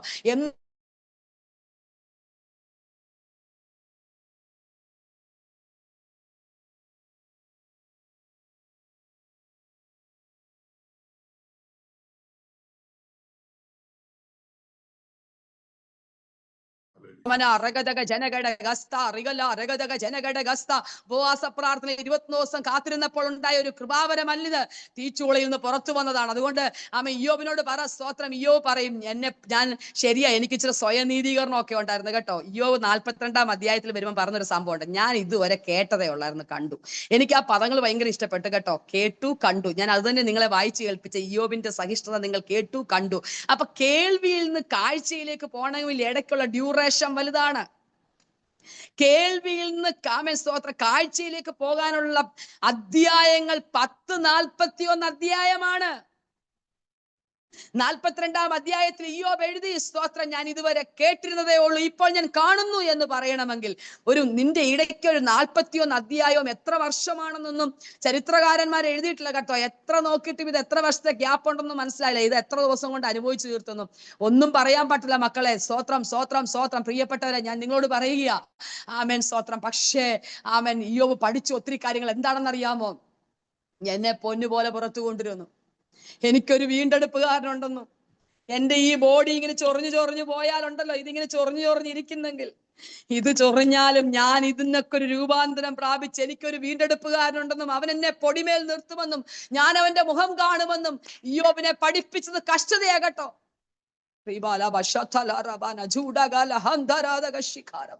ഇന്ന് പകൽ സ്തോത്രം സ്തോത്രം സ്തോത്രം സ്തോത്രം സ്തോത്രം സ്തോത്രം സ്തോത്രം സ്തോത്രം സ്തോത്രം. ഞാൻ ചൊറിഞ്ഞുകൊണ്ടിരിക്കുന്ന എന്റെ ദേഹമുണ്ടല്ലോ, ഇന്ന് നീ അനുഭവിക്കുന്ന ഈ ശരീരത്തിലെ കഷ്ടമുണ്ടല്ലോ, ഈ കഷ്ടം ഞാൻ സ്തോത്രം ഹല്ലേലൂയ ആമേൻ ഞാൻ പറഞ്ഞ് കൺക്ലൂഡ് ചെയ്യട്ടെ. 42-ാമതൊരു അധ്യായം ഉണ്ടല്ലേ, ഏത് ഭക്തനും എന്നെ ദൈവം പഠിപ്പിച്ച ഏത് ഭക്തനും 1-2 അധ്യായം മാത്രമൊന്നുമല്ല കേട്ടോ, അവനൊരു 42-ാം അധ്യായമുണ്ട്. വിശ്വസിച്ചേ.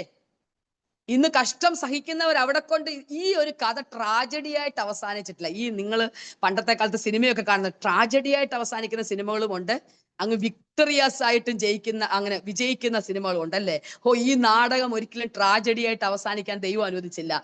ആമേൻ സ്തോത്രം. ഒരു 42-ാം അധ്യായം ഒരു എല്ലാ ഭക്തന്റെയും ജീവിതത്തിൽ ഒരു 42-ാം അധ്യായം ഉണ്ടെന്ന് നിങ്ങൾ വിചാരിച്ചോ? ഇനിയും ഞാനൊരു എക്സെപ്ഷണൽ കേസ് പറയുക. അഥവാ ഇവിടെ ഇരിക്കുന്ന ആർക്കെങ്കിലും ജീവിതത്തിൽ ഒരു 42-ാം അധ്യായം ഉണ്ടായില്ലെങ്കിൽ പോലും അത് ഈ താഴ്ചയുള്ള ശരീരത്തിൽ മാത്രമേ ഉള്ളൂ കേട്ടോ.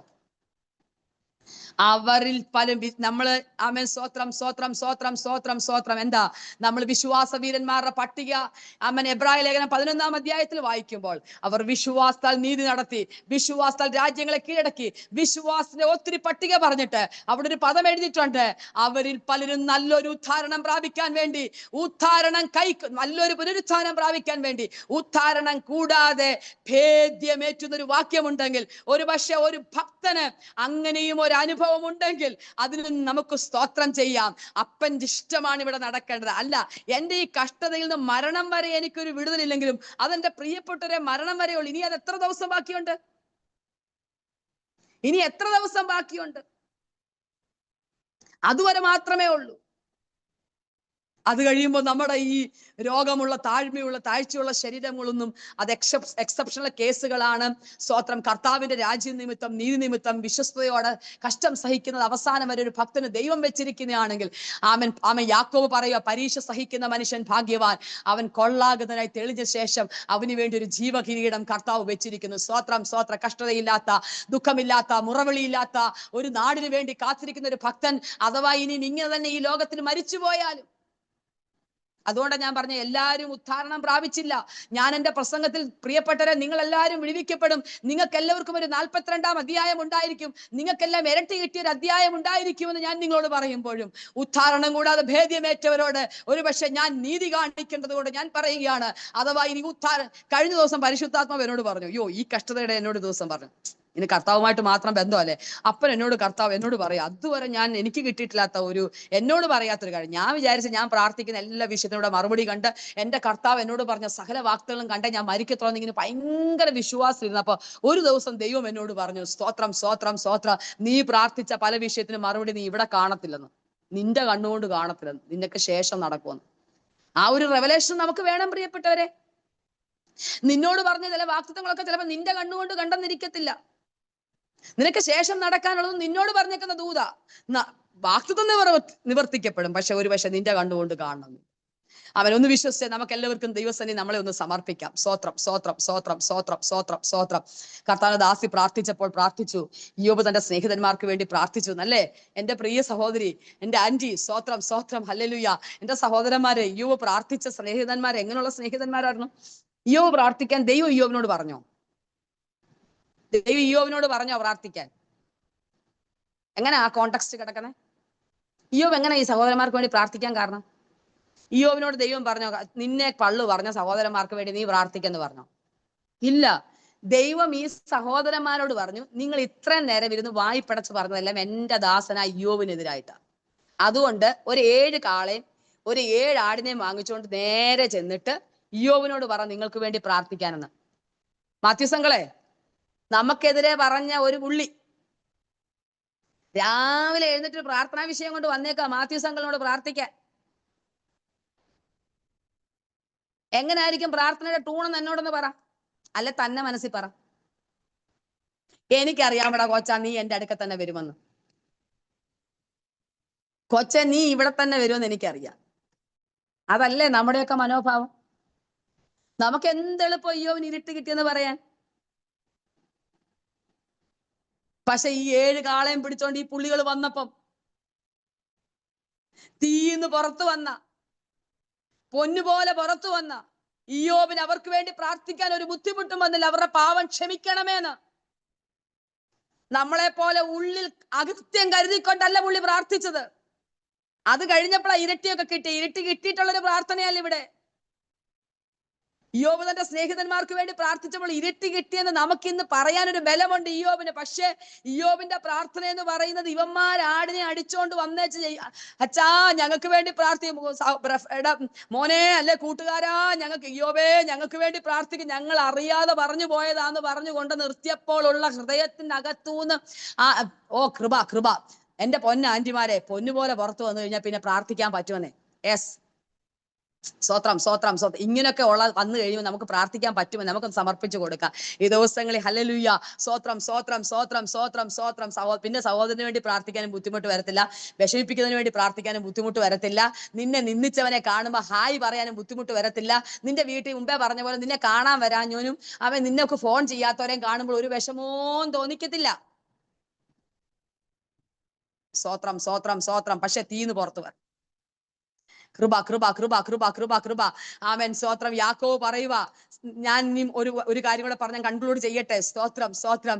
ഇയ്യോബിന്റെ സഹിഷ്ണുത കാണണമായിരുന്നെങ്കിൽ, അല്ലെങ്കിൽ അതിൽ പിന്നെ അവന് ദൈവം വരുത്തിയ ഒരു അവസാനം കണ്ടുമിരിക്കുന്നു. ദൈവം വരുത്തുന്ന ഒരു അവസാനം നിന്നെ നിന്ദിച്ചവരും നിന്നെ പഴിച്ചവരും നിന്നെ മൂക്കത്ത് വിരൽ വെച്ചവരും നിന്നെ കുറിച്ച് അപവാദം പറഞ്ഞവരും ഒക്കെ കേട്ടും കണ്ടുമിരിക്കുന്ന ഒരു മണ്ഡലത്തിലേക്ക് മാറണമെങ്കിൽ, ഇയ്യോബിന്റെ പേരിന്റെ പുറകിൽ അവന്റെ സഹിഷ്ണുത ചേർത്ത് വെച്ച് പറയണമെങ്കിൽ, ഞാനും നിങ്ങളും ഇന്ന് കടന്നു പോകുന്ന കഷ്ടതകൾക്കകത്തൂടെ എന്റെ ദൈവത്തിന് മറ്റുള്ളവരെ ചിലത് പഠിപ്പിക്കാനുണ്ട്. എന്നെ ദൈവം പഠിപ്പിച്ച ഒരു മർമ്മോ മക്കളെ, അത് ദൈവമക്കളെ. കാരണം മറിയയ്ക്ക് അവിശ്വാസം വന്നപ്പം മറിയ ഇങ്ങനെ കേട്ടച്ച് വിഷമിച്ചിരിക്കുക. പ്രസവിക്കുമെന്നൊക്കെ കേട്ടപ്പം, കന്യ പ്രസവിക്കുമെന്നൊക്കെ കേട്ടപ്പോ ഇങ്ങനെ വിഷമിച്ചിരുന്നപ്പോ ദൂതൻ ഒരു എക്സാമ്പിൾ എടുത്തിട്ട്, എന്തോ എക്സാമ്പിള്, നിന്റെ ചാർച്ചക്കാരുത്തി എലിസബത്തിനെ പോയി നോക്ക്, അവള് ഗർഭിണിയായി, മച്ചിയാണെന്ന് ലോകം പറഞ്ഞതാ. അപ്പൊ ഒരു എക്സാമ്പിൾ, എന്റെ എലിസബത്തെ, ദീർഘവർഷങ്ങൾ നീ മറ്റുള്ളവരെ നിന്ന കേട്ട് ഇത്രയും പ്രായം പിടിച്ചു വന്നതിന് കാരണം നിന്നെ ഒരു എക്സാമ്പിൾ ആയിട്ട് നിർത്തണമായിരുന്നു മറിയെ പോലുള്ളവർക്ക്. സ്വത്രം സ്വത്രം സ്വത്രം സ്വത്രം സ്വത്രം സ്വത്രം സ്വത്രം. ഒന്നിച്ച് പ്രാർത്ഥിക്കാം. കർത്താവേ സ്തോത്രം. പിറുപിറുത്തു പോയെങ്കിൽ ദൈവത്തോടൊന്ന് ക്ഷമ പറഞ്ഞോ, സാരമില്ല. അപ്പൻ അറിയാമെന്ന് നമ്മുടെ സ്വഭാവം. ഇയ്യോബ് അവൻ ഇതിലൊന്നും പാപം ചെയ്തില്ലെന്ന് എഴുതിയിരിക്കുന്നത്. എന്താണ്? അവൻ തന്നെ ഇരുന്ന് അവനെ കുറിച്ചൊക്കെ കുറെ വിഷമം പറഞ്ഞു. അവനെ കുറിച്ചിരുന്ന് കുറെ വിഷമങ്ങൾ പറഞ്ഞതേ ഉള്ളൂ കേട്ടോ. എന്റെ ദൈവത്തെയും പറഞ്ഞില്ല, സ്തോത്രം, ഭാര്യയെയും പറഞ്ഞില്ല, ഇതിന് കാരണക്കാരനെ ആരുടെ തലയിലും കെട്ടിവെച്ചില്ല, ഈ കഷ്ടതയ്ക്ക് ബ്ലെയിമിങ് ആരെയും ചെയ്തില്ല. സ്തോത്രം. തന്നെ തന്നെ നീതീകരിച്ചെന്നുള്ളൊരു സത്യമാണ്. സ്തോത്രം. തന്നെ കാരണം അവൻ അത്ര പ്രാഗൽഭ്യമായിരുന്നു. അതുകൊണ്ട് അവൻ പറഞ്ഞു പോയെന്നേ ഉള്ളൂ. പക്ഷെ കർത്താവിനെ കണ്ടു കഴിഞ്ഞപ്പോ അവൻ പറയാ, അയ്യോ ഞാനൊരു കേൾവി മാത്രമേ കേട്ടിരുന്നുള്ളൂ, ഞാൻ എന്റെ വാ തുറന്നു പോയല്ലോ. സ്വത്രം സ്വത്രം സ്വത്രം സ്വത്രം. എന്റെ ദൈവത്തിന് അവനുള്ള സ്നേഹം നിങ്ങൾ കണ്ടോ? സ്വത്രം. ഇത്രയും സ്നേഹിതന്മാർ വന്നിരുന്ന് കാണാകൂണ പറഞ്ഞിട്ട് അവരോടൊന്നും പറയാൻ പോയില്ല. ഇയ്യോബിന്റെ മുമ്പിൽ ചെന്നിട്ട് ഇയ്യോബിനോട് വെച്ച്, ഇയ്യോബേ ഇതൊക്കെ ഒത്തിരി മൃഗശാസ്ത്ര സുവോളജി എടുത്തു വെച്ചിട്ട് ചോദിച്ചു. സ്വത്രം. ആസ്ട്രോളജി എടുത്തു വെച്ചിട്ട് ചോദിച്ചു, സുവോളജി എടുത്തു വെച്ച് ചോദിച്ചു, ബോട്ടണി എടുത്തു വെച്ച് ചോദിച്ചു. സ്വത്രം. സമുദ്രത്തിന്റെ അടിയിലോട്ട് വെച്ച് കാണിച്ചു കൊടുത്തു. എല്ലാ മേഖലകളിലേക്ക് തൊട്ടിട്ട് ചോദിച്ചു, എന്റെ ഇയ്യോബേ ഇതെല്ലാം ഉണ്ടാക്കിയത് ആരാ നിനക്കറിയാമോ? സ്വത്രം. നാട്ടുകാര് പറഞ്ഞു, നിന്റെ നക്ഷത്രത്തിന്റെ കുഴപ്പം കൊണ്ടാണ്, അതുകൊണ്ടാ കാർത്തികയുടെയും മഹേരത്തിന്റെയും ഒക്കെ ബന്ധനം നിനക്ക് തകർക്കാമോ എന്ന് ചോദിച്ചത്. നമുക്ക് കഷ്ടത വന്നപ്പോ നാട്ടുകാർ പല അഭിപ്രായം പറഞ്ഞു, അയ്യോ വീട് വെച്ചത് അങ്ങനെ ചരിഞ്ഞു പോയത് കൊണ്ടാ, വീടിന്റെ മുഖം ഇങ്ങനെ ആയതുകൊണ്ടാ, വാസ്തു നോക്കാഞ്ഞോണ്ടാ, അല്ലെങ്കിൽ നിങ്ങൾ അങ്ങനെ ചെയ്തോണ്ടാ, ഇങ്ങനെ ചെയ്തോണ്ടാ എന്നൊക്കെ നാട്ടുകാർ പറഞ്ഞു കാണും. അതുകൊണ്ട് ദൈവം ഇയ്യോബിനോട്, ഇയ്യോബേ നിനക്ക് നക്ഷത്രത്തെ നിയന്ത്രിക്കാൻ പറ്റുമോ? സ്വോത്രം സ്വോത്രം സ്വോത്രം സ്വോത്രം സ്വോത്രം സ്വോത്രം സ്വോത്രം. ഇതെല്ലാം സൃഷ്ടിച്ചവൻ നിന്റെ ഉടയവനാകട്ടോ. ഇതെല്ലാം സൃഷ്ടിച്ചവനാ. നീ അറിയാതെ നിന്നെ പരീക്ഷിക്കാൻ വിട്ടുകൊടുത്തു. ഇയ്യോബേ, ഞാൻ ലോകത്തിന് തെളിയിച്ചു. ആമേൻ, സ്വോത്രം സ്വോത്രം. നീ ഒരു വേലി കെട്ടിയത് കൊണ്ടല്ല നീ ഭക്തനായിരിക്കുന്നത്, നീ ഒരു ഭക്തനായതുകൊണ്ടാണ് ഞാൻ വേലി കെട്ടിയതും തെളിയിക്കുവാണ്. ആമേൻ. നിന്റെ മുഴുവൻ വേലി അഴിച്ചിട്ട് നിന്റെ ഭക്തി പോയില്ലെന്ന് പിശാച്. നിങ്ങൾ നോക്കിക്കേ, ഇപ്പൊ നിങ്ങൾ ആത്മമണ്ഡലത്തിൽ നോക്കിക്കേ. ഓ സ്തോത്രം സ്തോത്രം. നിങ്ങൾ ആത്മമണ്ഡലത്തിൽ നോക്കിയേ, പിശാച് എങ്ങനെ നിൽക്കുന്നത് നിങ്ങൾ നോക്കിക്കേ. ഇയ്യോബ് പുറത്തു വന്നപ്പോൾ ഇരട്ടി അനുഗ്രഹം പ്രാപിച്ചവനായി, ഓ സ്തോത്രം, ദീർഘായുസ്സുള്ളവനായി, അനുഗ്രഹിക്കപ്പെട്ടവനായി പുറത്തു വന്നപ്പോൾ സാത്താൻ വാലും ചുരുട്ടി അവിടെ കുത്തിയിരിക്കുന്ന നിങ്ങളൊന്ന് കണ്ടേ. കഴിഞ്ഞ കാലങ്ങളിൽ നിന്റെ തകർച്ചയ്ക്ക് വേണ്ടി വാതുകെട്ടിയ ദുഷ്ടപിശാചിന്റെ നീ ജയം കൊള്ളുന്ന ഒരു ദിവസമുണ്ട്. ഹേ മരണമേ, നിന്റെ ജയം എവിടെ? ഞാനും നിങ്ങളും വിശ്വാസത്തിന് വേണ്ടി ഇറങ്ങി, വിശുദ്ധിക്ക് വേണ്ടി ഇറങ്ങി ഇന്ന് നിൽക്കുന്നെങ്കിൽ ജീവിതത്തിൽ അനുഭവിക്കുന്ന കഷ്ടങ്ങൾ നിന്നെ തകർത്ത് കളയത്തില്ല. നിനക്കൊരു ഒരു ദിവസമുണ്ട് ഇവിടെ കയറി വരിക. ഓ, നീ തേജോരൂപനായിട്ട് മഹോന്നതനായിട്ട് തേജസ്ഫുരണങ്ങളെ തിരിച്ചുകൊണ്ട് പൊന്മണി മാല ധരിച്ചുകൊണ്ട് വിശുദ്ധിയുടെ പ്രഭാവത്തിൽ നീ നിത്യ നിൽക്കുമ്പോൾ നിന്നെ കഷ്ടപ്പെടുത്തിയ പിശാച് കണ്ട് രസിക്കും. അവൻ കണ്ട് നാണിക്കും. അതുകൊണ്ട് ഇന്ന് പകൽക്കാലം ഈ ഡിവൈസിൽ കയറി ആരെങ്കിലും ആമേൻ സ്തോത്രം സ്തോത്രം നിരാശയോടെ കയറിയെങ്കിൽ പരിശുദ്ധാത്മാവ് നിങ്ങളെ ബലപ്പെടുത്തട്ടെ. ഈ വചനങ്ങളൂടെ ബലപ്പെടുത്തട്ടെ. അടിയനെ സഹായിച്ച, അടിയനെ സ്നേഹിച്ച യേശു ക്രിസ്തുവിന്റെ വചനം നിങ്ങളെ ബലപ്പെടുത്തട്ടെ. സ്തോത്രം സ്തോത്രം സ്തോത്രം. ഒന്നിച്ച് സ്തോത്രം ചെയ്യാം, ഒന്നിച്ച് സ്തോത്രം ചെയ്യാം, ഒന്നിച്ച് സ്തോത്രം ചെയ്യാം. പരിശുദ്ധ പിതാവേ, തന്ന വചനത്തിനായി സ്തോത്രം, തന്ന ജനത്തിനായി സ്തോത്രം, വചനം കേട്ടവർക്കായി സ്തോത്രം. ആത്മമണ്ഡലത്തിലെ വിടുതൽ യേശുവിന്റെ നാമത്തിൽ. പരിശുദ്ധാത്മാവ് പറയുന്നത് തലമുറയുടെ അസാധാരണമായ രോഗം നിമിത്തം, ഓട്ടിസം പോലുള്ള കഷ്ടത നിമിത്തം, ഉടവര ഹതന റഗദല ഘടക സന്തൽ ഘടകസി ഇങ്ങനൊരു കുഞ്ഞിനെ ഞാൻ കാരണം എന്താണെന്ന് നിരാശപ്പെടുന്ന നിമിത്തം മാനസികമായി വ്യഥപ്പെട്ടിരിക്കുന്ന ചിലരോട് ദൈവത്തിന്റെ പരിശുദ്ധാത്മ പറയുക, ഇതിനകത്തോടൊരു ടെസ്റ്റ് മണി പുറത്തു വരും. അതനാ റഗനക ജനകട ഗൗഷേ റികല. നിന്റെ കുടുംബത്തിൽ എന്തുകൊണ്ട് അങ്ങനെ ഒരു ജന്മം നടന്നു എന്ന് നീ ചോദിക്കുന്നെങ്കിൽ, എന്റെ തലമുറയ്ക്ക് എന്തുകൊണ്ട് ഇങ്ങനെ ഒരു ജന്മം നടന്നെന്ന്, എന്റെ കുടുംബത്തിൽ ഇങ്ങനെ ഒരു സംഭവം നടക്കാൻ എന്താണ് കാരണമെന്ന് നീ ചോദിക്കുന്നെങ്കിൽ, ദൈവാത്മാവ് പറയുക, സ്വോത്രം സ്വോത്രം, ഒരു ടെസ്റ്റ് മണി, ഒരു പുസ്തകം, ചില വാക്യങ്ങൾ നിനക്ക് വേണ്ടി എഴുതാനുണ്ട്. അതിനുവേണ്ടി ചില പാട്ടുകളുടെ വരികൾ പുറത്തു വരാനുണ്ട്. അത്ഭുതങ്ങൾ സംഭവിക്കട്ടെ ചില കൂടാരങ്ങളിൽ. അത്ഭുതങ്ങൾ ചെയ്തിരിക്കായി സ്തോത്രം. പ്രാർത്ഥന കേട്ടനായി സ്തോത്രം. യേശുവിൻ നാമത്തിൽ തന്നെ. ആമേൻ ആമേൻ ആമേൻ. സ്തോത്രം. അവസരങ്ങൾ